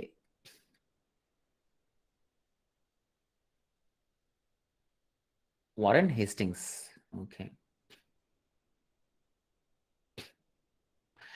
আচ্ছা, হেস্টিংস এর এখানে আমি আরেকটা কথা মনে বলি নাই, সেটা হচ্ছে তোমার কলকাতাকে রাজধানী করছে, সেটাকে বলছিলাম হেস্টিংস।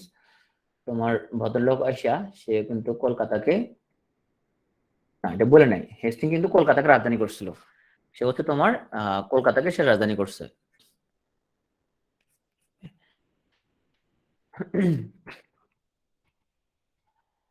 অশোক কর্নওয়ালিসের পরে আমরা হচ্ছে যে এখন চলে যাব লর্ড ওয়েলেসলি, যাকে বলা হয় সাম্রাজ্যবাদী বড়লাট। হ্যাঁ, তো এখন এই যে সাম্রাজ্যবাদী তাকে বড়লাট, তা কি যেন বলা হয়, যে সাম্রাজ্যবাদী কি নীতি তার ছিল, এটা ছিল ছিল অধীনতামূলক মিত্রতার প্রবক্তা। মানে হোয়াট ডু মিন বাই অধীনতামূলক মিত্রতা? অধীনতামূলক মিত্রতা মানে যদি আমার অধীনে থাকো তাহলে তোমার লোক আমি বন্ধুত্ব রাখবো, তুমি আমার মিত্র। তো মহীশূরের টিপু সুলতান এর বিরোধিতা করেন। তোমার যেটা ছিল তার থিওরিটা ছিল যে এখানে তোমার অনেকগুলো দেশীয় রাজ্য ছিল, সুরাট, কর্ণাটক, অযোধ্যা, হ্যাঁ, অনেকগুলো দেশীয় রাজ্য ছিল। তো সে যেটা বললো যে তুমি যদি আমার লোক চুক্তি করো, আমার যদি টাকা টুকা দাও, তাইলে পরে তোমাকে আমি শাসন করতে দিব, তোমাকে আমি রাজা হিসেবে তোমাকে রাখবো, এবং তোমাকে আমি সাপোর্ট দিব। আর যদি আমার কথা না শোনো তাহলে আমি তোমার এটা দখল করে ফেলবো, আমি তোমারটা আমি শাসন করবো, কারণ তুমি কোনটা মানবা? ওরা কয় ভাই ঠিক আছে ভাই, টাকা টুকা দিব কিছু, আমি রাজা পদে থাকি, তুমি ভাই টাকা টুকা নাও কিছু, বাট আমাকে কিন্তু শাসন ক্ষমতায় থাকতে দাও। এটা বলে অধীনতামূলক মিত্রতা। মানে আমার অধীন যদি আপনি না থাকেন তাহলে আমি আপনাকে কি করে ফেলবো, আপনি মিত্র না, আপনাকে আমি দখল করে ফেলবো, আর আমার আন্ডার যদি থাকেন তাহলে আপনাকে আমি শাসন করতে দিব। তো টিপু সুলতান কয় না তোমার এটা মানি না। তো টিপু সুলতানের সাথে প্রচন্ড যুদ্ধ হয়, এবং মহীশূরের বাঘ নামে খ্যাত টিপু সুলতান এই নীতির বিরোধিতা করে, এবং তার সাথে 4টা যুদ্ধ হয়। চতুর্থ মহীশূরের যুদ্ধে কিন্তু টিপু সুলতান শহীদ হন। তো যাই হোক, আমরা হচ্ছে এখন চলে আসবো, এখন আমরা কার শাসন আমলে আছি, গভর্নর না গভর্নর জেনারেল? গভর্নর জেনারেল শাসন কার্যে আমরা আছি, তাই না? ওকে, তাহলে আসো আমরা এখন গভর্নর জেনারেল শাসন কার্যে আছি। সো লর্ড বেন্টিঙ্ক উনি হচ্ছে বাংলার সর্বশেষ গভর্নর জেনারেল। এই মুহূর্তে আমরা অবস্থান করতেছি 1828 থেকে 1833 সাল পিরিয়ডে। এই পিরিয়ডে রাজা রামমোহন রায় নামক একজন ভদ্রলোক তোমার হচ্ছে যে সে সতীদাহ প্রথার বিরুদ্ধে আন্দোলন শুরু করে, এবং 1829 সালে রাজা রামমোহন রায়ের সাহায্যে সতীদাহ প্রথা রহিতকরণ করে লর্ড বেন্টিং। যে তখন যেটা সিস্টেম ছিল যে তোমার মানে হাজবেন্ড যদি তোমার হচ্ছে যে মারা যায়, সো তোমার বিধবা স্ত্রী তোমার সহমরণ যাকে বলা হয়, মানে হাজবেন্ডের যে চিতা সেখানে তোমার বিধবা স্ত্রীকেই তোমার হচ্ছে যে তাকে একসাথে তোমার পড়তে হবে। তো এটা খুবই তোমার ক্রুয়েল একটা প্রথা ছিল। তো বাট তখন সমাজ ব্যবস্থা কিন্তু তখন এটার পক্ষে ছিল, বরং কে যদি তোমার ধরো বাবা মারা গেছে, এখন মা কিন্তু প্রাণ দিতে রাজি হচ্ছে না, ছেলেরাই হচ্ছে তখন মাকে তখন দেখতে পারবে না, যে হচ্ছে যে উনি সতীদাহ প্রথা যাচ্ছে না, মানে এটা খুব একটা তোমার কি মানে খুব ভালো এবং ইয়ে হিসেবে দেখানো হতো। যাই হোক, রাজা রামমোহন রায় ওনাদের আন্দোলনের কারণে এটা রহিত করেন হচ্ছে যে লর্ড বেন্টিং। রেবেকা বলছে কিন্তু বউ আগে মারা গেলে, বউ আগে মারা গেলে আরেকটা বিয়ে করবে। তাইলে পরে এতক্ষণ আমরা কোথায় ছিলাম, ভারতের শাসনে ছিলাম না, আমরা তোমার বাংলা ছিলাম, কই ছিলাম আমরা তখন? বাংলা ছিলাম, তাই না? ভারতে তখন আসি নাই আমরা। হ্যাঁ, এখন আমরা আসবো, আস্তে আস্তে আমরা ভারতে চলে আসবো। পুরো ভারতের মধ্যে চলে আসবো, পুরো ভারতে গভর্নর জেনারেলের শাসন প্রতিষ্ঠা করবো আমরা। আস্তে আস্তে তোমার পুরো ভারতের মধ্যে ওরা শাসন কার্য বিস্তৃত করতেছে কোম্পানি। কারণ ওই যে এই কাম কে করছে, এই যে তোমার হচ্ছে যে ওয়েলেসলি, সে আস্তে আস্তে তোমার হচ্ছে যে অযোধ্যা, কর্ণাটক সব দখল করে ফেলছে আস্তে আস্তে সে। হ্যাঁ, এখন পুরো ভারতের দিকে তার মনোযোগ দিল, সুতরাং এখন ভারতে শুরু হবে গভর্নর জেনারেলের শাসন। তাহলে ভারতের প্রথম গভর্নর জেনারেল হয়ে আসলো লর্ড বেন্টিং। ওকে, সে হলো ভারতের প্রথম গভর্নর জেনারেল। তাহলে দেখো, সে বাংলার শেষ গভর্নর জেনারেল। ওকে, বাংলা শেষ, এখন পুরো ভারত একসাথে শাসিত হবে। এবার হয়ে গেল ভারতের প্রথম গভর্নর জেনারেল হয়ে গেল সে আবার লর্ড বেন্টিং, একই লোক। আতুল সোজে কমেন্টে প্রশ্ন করো। তাহলে আমরা যদি একটু যদি সাজাই, বাংলার প্রথম গভর্নর কে? প্রথম গভর্নর কে? প্রথম গভর্নর কে? প্রথম গভর্নর হচ্ছে ক্লাইভ। প্রথম গভর্নর হচ্ছে ক্লাইভ, সে হলো প্রথম গভর্নর। ওকে, তারপরে শেষ গভর্নর কে? শেষ গভর্নর কে? ক্লাইভ। শেষ গভর্নর কে? বাংলার বাংলার বাংলার শেষ গভর্নর কে? তো তোমার হেস্টিংস এসে কি হইলো, সে হচ্ছে তোমার শেষ গভর্নর হইলো, এবং সে হেস্টিংস আমল থেকে কি শুরু হইলো, বাংলা গভর্নর জেনারেল শাসন হলো। তাহলে বাংলার প্রথম গভর্নর জেনারেল হয়ে কে হইলো? হেস্টিংস হইলো বাংলার প্রথম গভর্নর জেনারেল। মানে ক্রনোলজি বুঝছো কিনা? ক্লাইভ দিয়ে শুরু হয়েছে গভর্নর, হেস্টিংস আসলো গভর্নর, এরপরে হেস্টিংস দিয়ে শুরু হইলো গভর্নর জেনারেল। তাহলে এখন গভর্নর জেনারেল শাসন শুরু হইলো, হেস্টিংস দিয়ে শুরু হলো গভর্নর জেনারেল, হেস্টিংস দিয়ে শুরু হলো গভর্নর জেনারেল, এরা সব গভর্নর জেনারেল। এবং আস্তে আস্তে পর্যন্ত আসলাম আমরা, বেন্টিং পর্যন্ত আমরা আসলাম। তো বেন্টিং পর্যন্ত আসে আমরা, গভর্নর জেনারেল শেষ হলো আমরা এখানে। এবার ভারতের গভর্নর জেনারেল শুরু হবে কাকে দিয়া? এই বেন্টিং কে দিয়াই। তো বেন্টিং হচ্ছে ভারতের প্রথম গভর্নর জেনারেল। তো বেন্টিং কে বলা হয় ভারতের প্রথম গভর্নর জেনারেল। ওকে, তো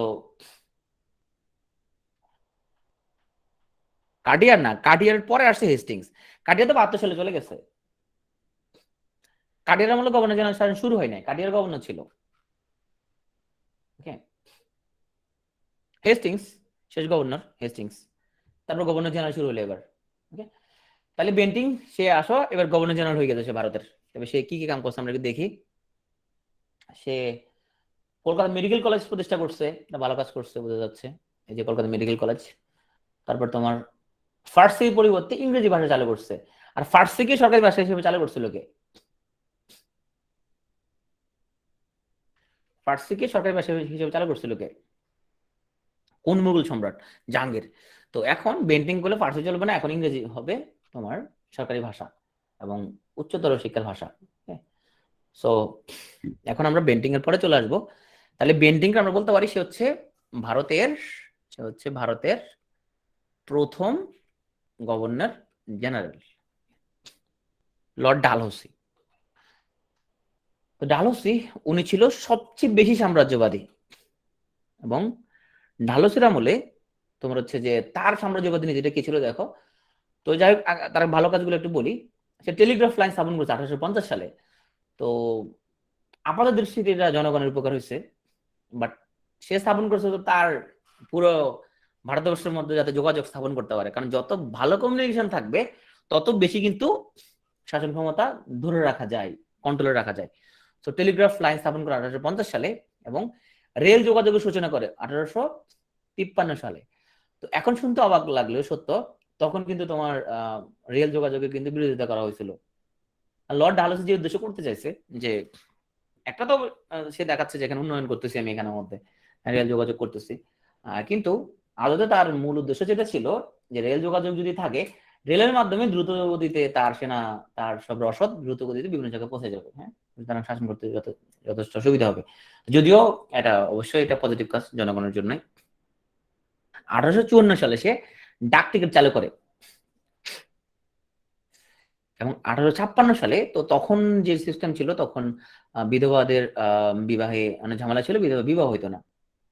তো তোমার এটার পক্ষে যিনি আন্দোলন শুরু করে ঈশ্বরচন্দ্র বিদ্যাসাগর, ওনার আন্দোলনকে তোমার আইনে রূপান্তরিত করে লর্ড ডালহৌসি 1856 সালে বিধবা বিবাহ প্রথার সূচনা করে। তো ডালহৌসির যেই সাম্রাজ্যবাদ নীতিটা ছিল সবচেয়ে ভয়ঙ্কর, সেটা হচ্ছে যে তার নীতিটা ছিল যে ভারতীয় উপমহাদেশের সাম্রাজ্যবাদী শক্তি মানে ব্রিটিশ ইস্ট ইন্ডিয়া কোম্পানি কোনো করাত অধিরাজ্যের রাজা যদি প্রজা বিদ্রোহ মানে ওরা যে ওদের আন্ডারে যে রাজ্যগুলো আছে সেখানে কোনো রাজা যদি প্রজাদের বিদ্রোহের মুখে পড়ে বা বিভিন্ন কারণে যদি উনি যদি ধরো রাজ্য চালাতে পারতেছে না বা দুর্ভিক্ষ লাগছে মানে অপদার্থ প্রমাণিত যদি হয়, অথবা কোন রাজা যদি অপুত্রক অবস্থায় মৃত্যুবরণ করে মানে কোন রাজা যদি তোমার ছেলে না থাকে, তখন সে রাজ্য একটা ত্রুটিপূর্ণ রাজ্য হিসেবে ব্রিটিশ শাসন ব্যবস্থায় ব্রিটিশ ভারতের অধীনস্থ হবে এবং দেশীয় রাজ্যের মর্যাদা হারাবে। মানে তখন যে অনেকগুলো রাজ্য ছিল তোমার এই হায়দ্রাবাদ, কর্ণাটক, তোমার পাঞ্জাব, কাশ্মীর যত রাজ্য ছিল, তো তাদের কোনো শাসক যদি কোনো কারণে অপদার্থ প্রমাণিত হয় বা তার মৃত্যুর পর তার যদি কোনো ছেলে না থাকে, তাহলে কিন্তু সে রাজ্য চলে যাবে ব্রিটিশদের আন্ডারে। এটা ছিল সত্য বিলোপ নীতি, মানে তার এই শাসন করার সত্য তার কাছে আর থাকবে না। এর অর্থ হচ্ছে ডালহৌসি। এটা হচ্ছে সবচেয়ে ডেঞ্জারাস সাম্রাজ্যবাদ নীতি। তো যাই হোক, আমরা এখন ভারতের সর্বশেষ গভর্নর জেনারেলের মধ্যে চলে আসবো। তার নাম হচ্ছে লর্ড ক্যানিং, হচ্ছে ভারতের সর্বশেষ গভর্নর জেনারেল। তাহলে ভারতের পুরো ভারতের গভর্নর জেনারেলটা শুরু হলো কার মধ্যে দিয়ে, কাকে দিয়ে শুরু হইলো?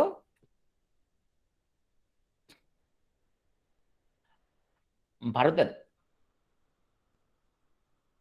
না, ভারতের গভর্নর জেনারেল, ভারতের গভর্নর জেনারেল যাকে দিয়ে শুরু হলো বেন্টিংকে দিয়ে শুরু হয়েছে, বেন্টিংকে দিয়ে শুরু হয়েছে। বাংলার গভর্নর জেনারেল হেস্টিংকে দিয়ে শুরু হয়েছে, দুটো প্যাচ লাগালে হবে না। বাংলার গভর্নর জেনারেল হেস্টিংস কে দিয়ে শুরু হয়েছে, পরে আস্তে আস্তে তোমার বেন্টিং হয়ে গেল বাংলার শেষ গভর্নর জেনারেল। তারপরে বেন্টিং এর আমলেই তোমার শুরু হইলো পুরো ভারতের শাসন, তো ভারতের গভর্নর জেনারেল হলো বেন্টিং। এবার বেন্টিং আস্তে আস্তে আমরা এখন চলে আসছি ডালহৌসি হইয়া ক্যানিং এ চলে আসছি। তো এখন আমরা একটা বিদ্রোহের দ্বার প্রান্তে চলে আসছি। সেই বিদ্রোহটা হচ্ছে ক্যানিং এর যে শাসনকালটা হচ্ছে 1856 থেকে 1858।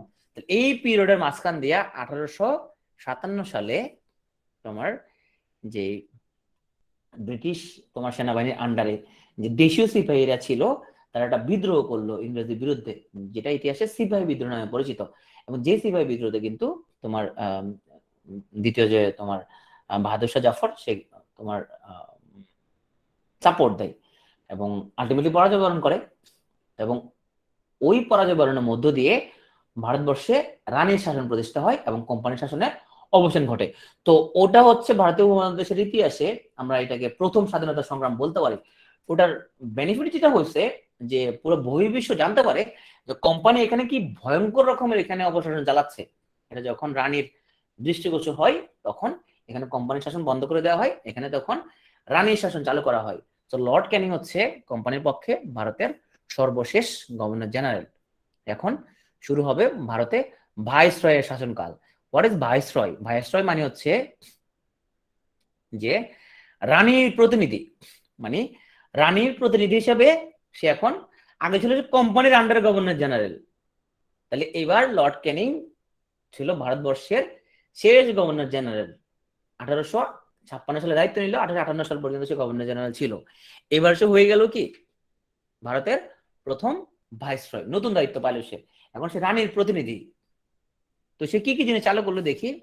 সে পুলিশি ব্যবস্থা চালু করলো, তারপরে কলকাতা ভার্সিটি প্রতিষ্ঠা করছে, কাগজের মুদ্রা স্থাপন করছে এবং চা ও কফি চাষ করছে। তাহলে দেখো ওর নাম মিল আছে, কল লাগিয়ে দিয়ে কলকাতা বিশ্ববিদ্যালয়, ক দিয়ে কাগজের মুদ্রা, ক দিয়ে হচ্ছে তোমার কফি। তো মনে রাখতে হবে সে 1861 সালে পুলিশি ব্যবস্থা চালু করে। এখানে আগে কিন্তু যে পুলিশিং সিস্টেম আগে কিন্তু এরকম ছিল না, লর্ড ক্যানিং প্রথম এই ব্যবস্থাটা চালু করে। তো তোমার যেটা বলছিলাম আমরা ভাইসরয়, 1858 সালের ভারত শাসনের মাধ্যমে উপমহাদেশে রানী শাসন শুরু হলে রানীর হয়ে শাসনভার দেওয়া হয় ভাইসরয়কে। ভাইসরয়কে পরামর্শ দিত ইন্ডিয়ান কাউন্সিল। এই কাউন্সিলের অর্থ সংক্রান্ত পরামর্শক ছিলেন জেমস উইলসন। 1860 সালে 7 এপ্রিল ভাষণে তোমার প্রথম 60-61 অর্থ বছর বাজেট ঘোষণা করা হয়। এটি উপমহাদেশের প্রথম বাজেট। কে ঘোষণা করে? জেমস উইলসন, না অর্থমন্ত্রী টাইপের একটা পোস্ট আর কি। তো আমরা এখন আমাদের পরের যে ভাইসরয় তাকে চলে আসি, তার নাম হচ্ছে স্যার জন লরেন্স। তো সে 1864 সালে মিউনিসিপ্যাল অ্যাক্ট পাশ করে। 1861 সালে মিউনিসিপ্যাল অ্যাক্ট। তো এই অ্যাক্টের আন্ডারে মিউনিসিপ্যালিটি মানে পৌরসভা গঠন করা হয়।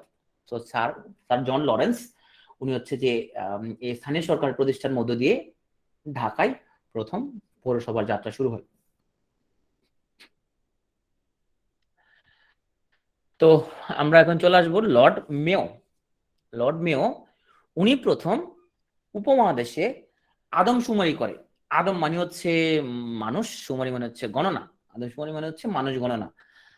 তো 1872 সালে প্রথম উপমহাদেশে কতজন মানুষ আছে এটা উনি কাউন্ট করেন।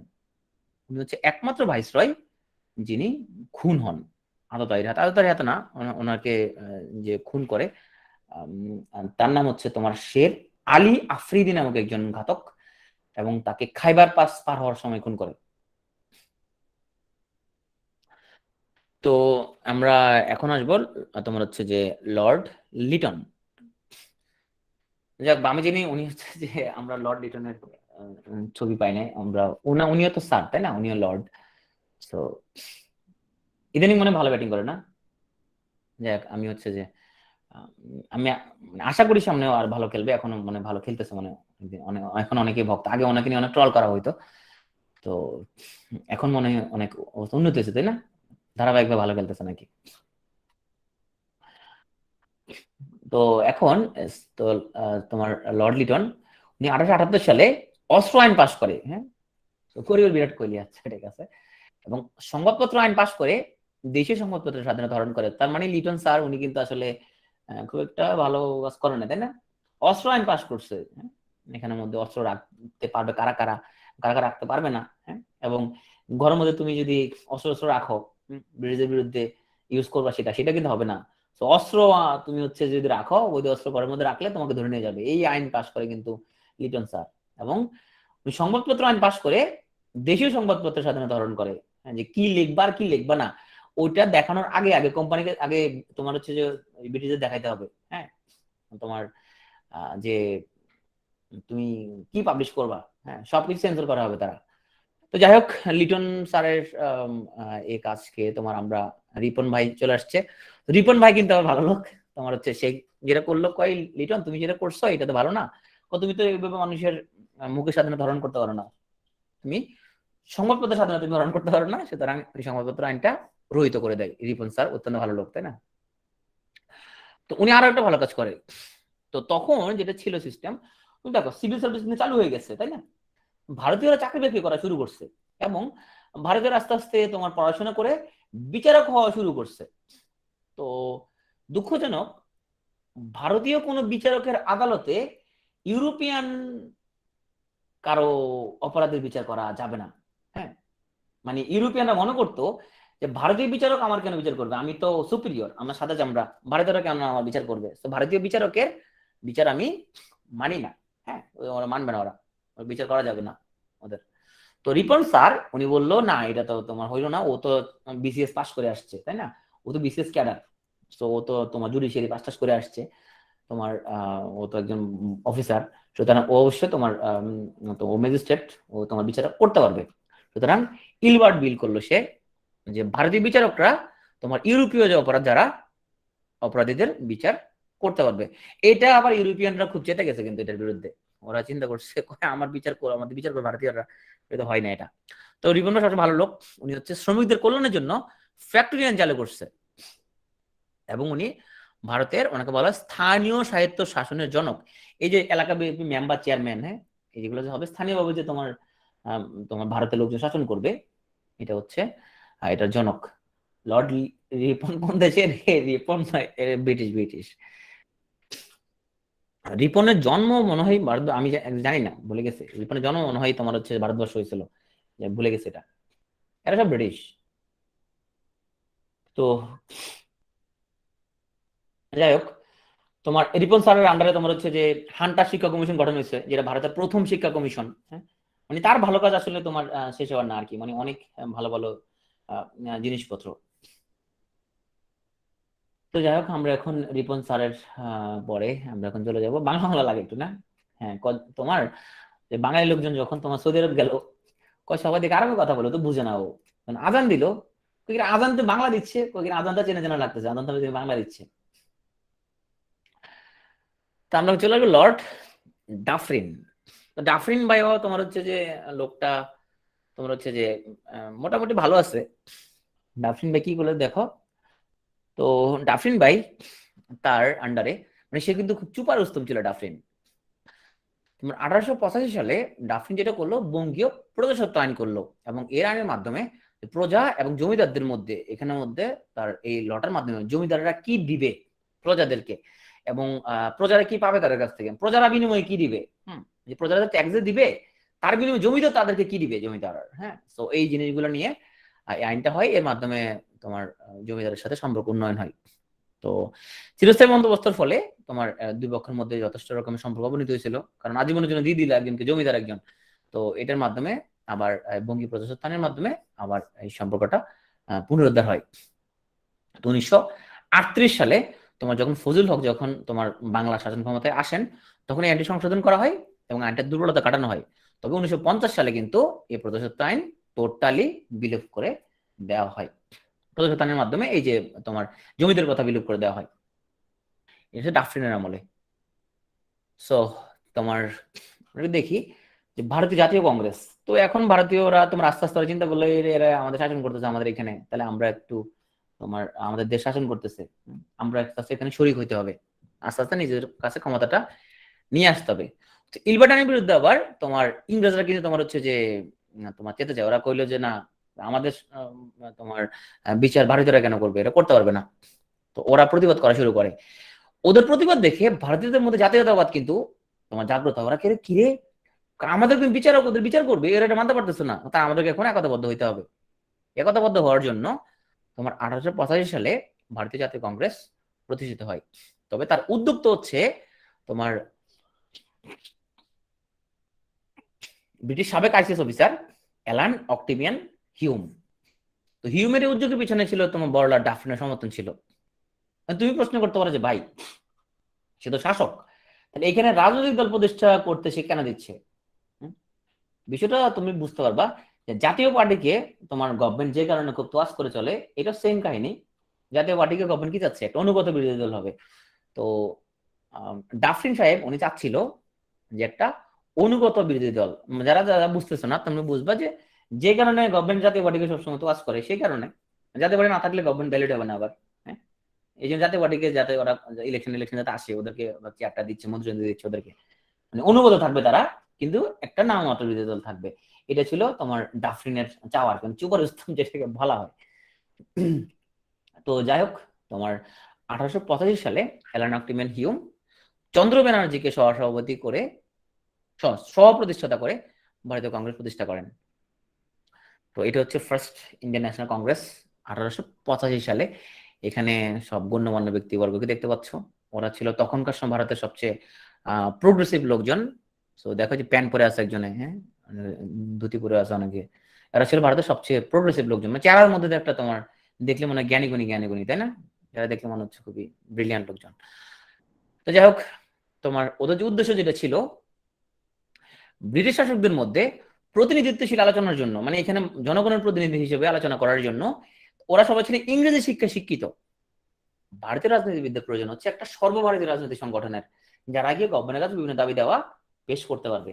তো জনগণ এটা প্রথমে বুঝতে পারছে যে তোমরা মিয়া আসো, মিয়া এখানের মধ্যে এখানে ইংরেজদের সাথে খাতির করার জন্য। হ্যাঁ, তো সাধারণ জনগণের প্রথমে আস্থা পায় না, কিন্তু তবে এই আস্থা কিন্তু অর্জন করে নিয়েছে তারা পরবর্তীতে আস্তে আস্তে। প্রথম দিকে জনগণ কিন্তু এটাকে খুব একটা গুরুত্বের সাথে দেখে নাই। তো এই ভারতীয় জাতীয় কংগ্রেসের তোমার প্রথম সম্মেলনটা হলো 1885 সালে বোম্বে শহরে, 28 ডিসেম্বর তারিখ। প্রথম সম্মেলনের সভাপতি ছিল উমেশ চন্দ্র ব্যানার্জি। আর প্রতিষ্ঠাতার মধ্যে যারা ছিল গুরুত্বপূর্ণ, তাদের মধ্যে দাদাভাই নওরোজি, ফিরোজ শাহ মেহতা। তার দ্বিতীয় সম্মেলনটা হয় কলকাতায়, এবং দ্বিতীয় সম্মেলনে যোগ দেয় তোমার হচ্ছে যে সুরেন্দ্রনাথ ব্যানার্জি, যিনি ছিল বাঙালির অভিসংবাদিত নেতা তখনকার সময়। সো ভারতীয় কংগ্রেস ওরা ভারতের স্বাধীনতা আন্দোলনে নেতৃত্ব দান করে, এবং আস্তে আস্তে যেটা হয় 1947 সালে ভারত স্বাধীনতা অর্জন করার পরে এই কংগ্রেস দেশের প্রধান রাজনৈতিক দলে পরিণত হয় ভারতে।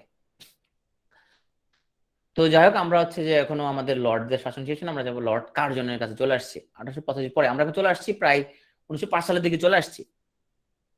এই কার্জন 1905 সালে সে বঙ্গভঙ্গ, তার মানে হচ্ছে যে বাংলাকে দুই ভাগ করে ফেলা হবে।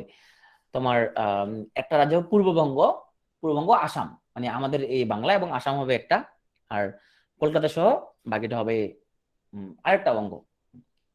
তো ওরা হচ্ছে যে এটা যদি উদ্দেশ্য ছিল যে বঙ্গভঙ্গ করলে তাহলে শাসন কাজে সুবিধা হবে, তাদের জন্য কন্ট্রোলে রাখা সুবিধা হবে। কিন্তু এখানে একটা একটা জিনিস ছিল, সেটা হচ্ছে যে তোমার মুসলিমরা খুব খুশি হয়েছিল, কারণ যেহেতু পূর্ববঙ্গে মুসলিম সংখ্যাগরিষ্ঠ, মুসলিমরা ভাবলো যে পূর্ববঙ্গে অনেক ডেভেলপমেন্ট হবে। ওরা খুব সাধুবাদ জানাচ্ছে এটাকে।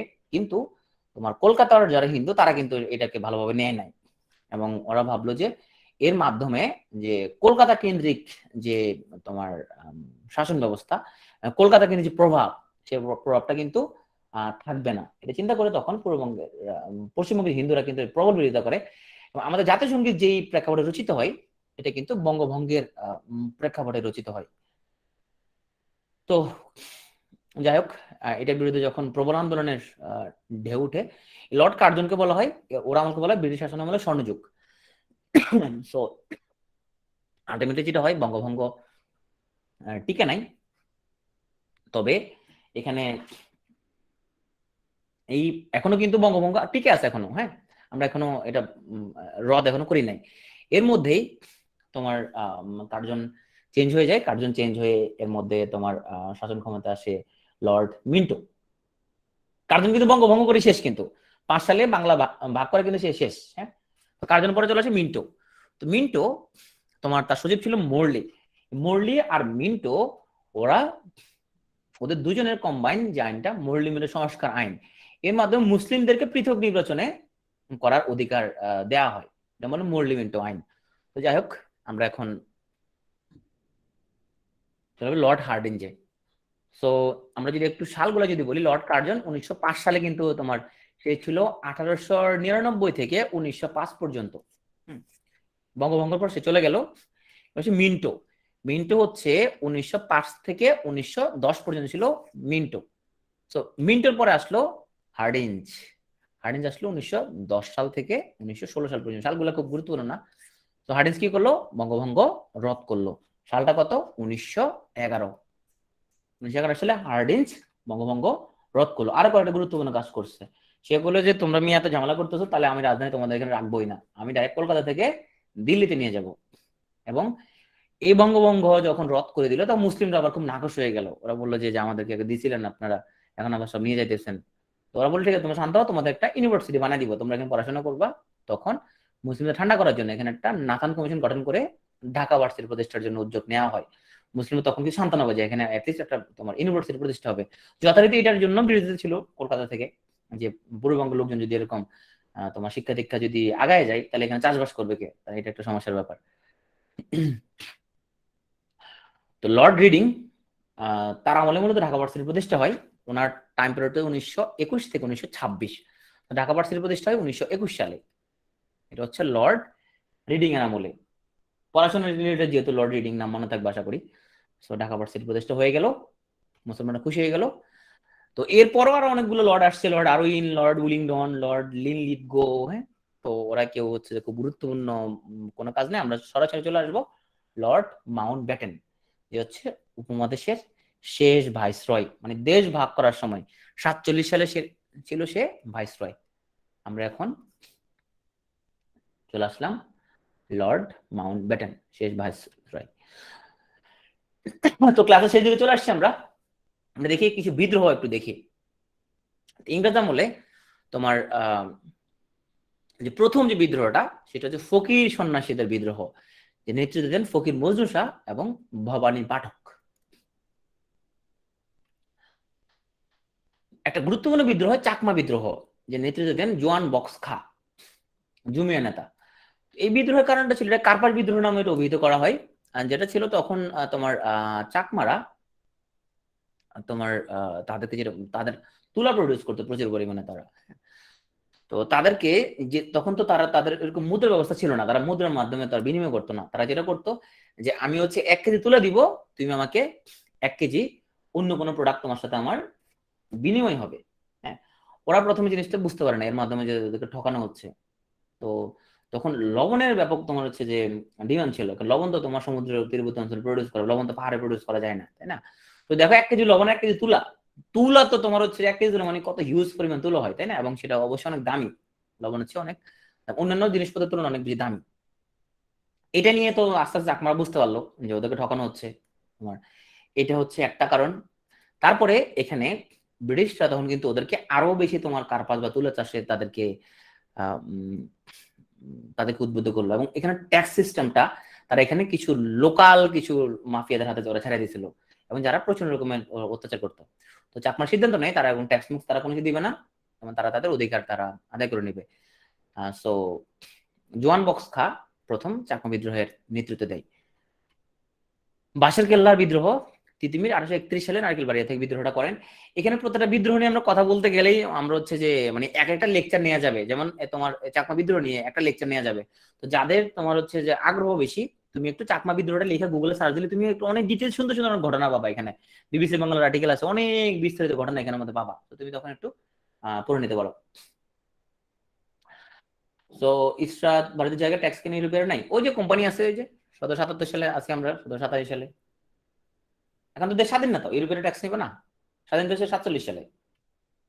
বাঁশের কেল্লা, তিতুমির 1831 সালে নারকেলবাড়িয়া থেকে বিদ্রোহটা করেন, আলটিমেটলি পারেন শহীদ হন।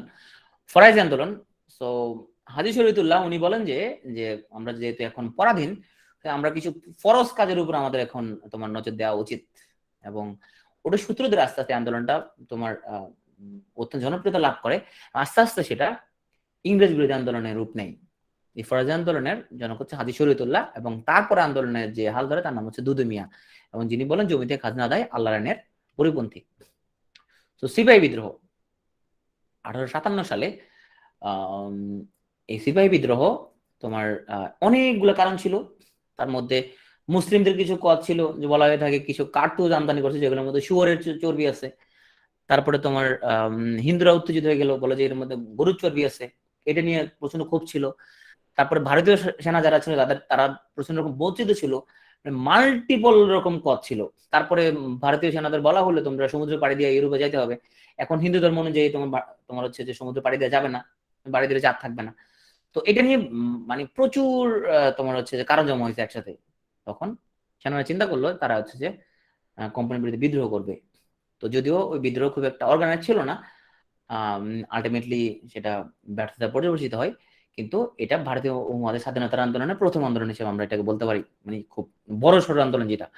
এবং এরপরে তোমার যারা সিপাহী বিদ্রোহে অংশগ্রহণ করছিল তো সবাই কিন্তু ফাঁসি দিয়ে দেওয়া হয়। এই বিদ্রোহের প্রথম শহীদ হচ্ছে মঙ্গল পান্ডে, একটা মুভি হয়েছে ওনার নামে, আমির খানের, মঙ্গল পান্ডে দ্য রাইজিং নামে। তো এই তোমার তোমার বিদ্রোহের ফলে প্রথম স্বাধীনতা যুদ্ধ যেটা হয়েছে তার মাধ্যমে ইস্ট ইন্ডিয়া কোম্পানি শাসনের অবসান ঘটে, এবং শাসন ক্ষমতা চলে যায় রানীর হাতে।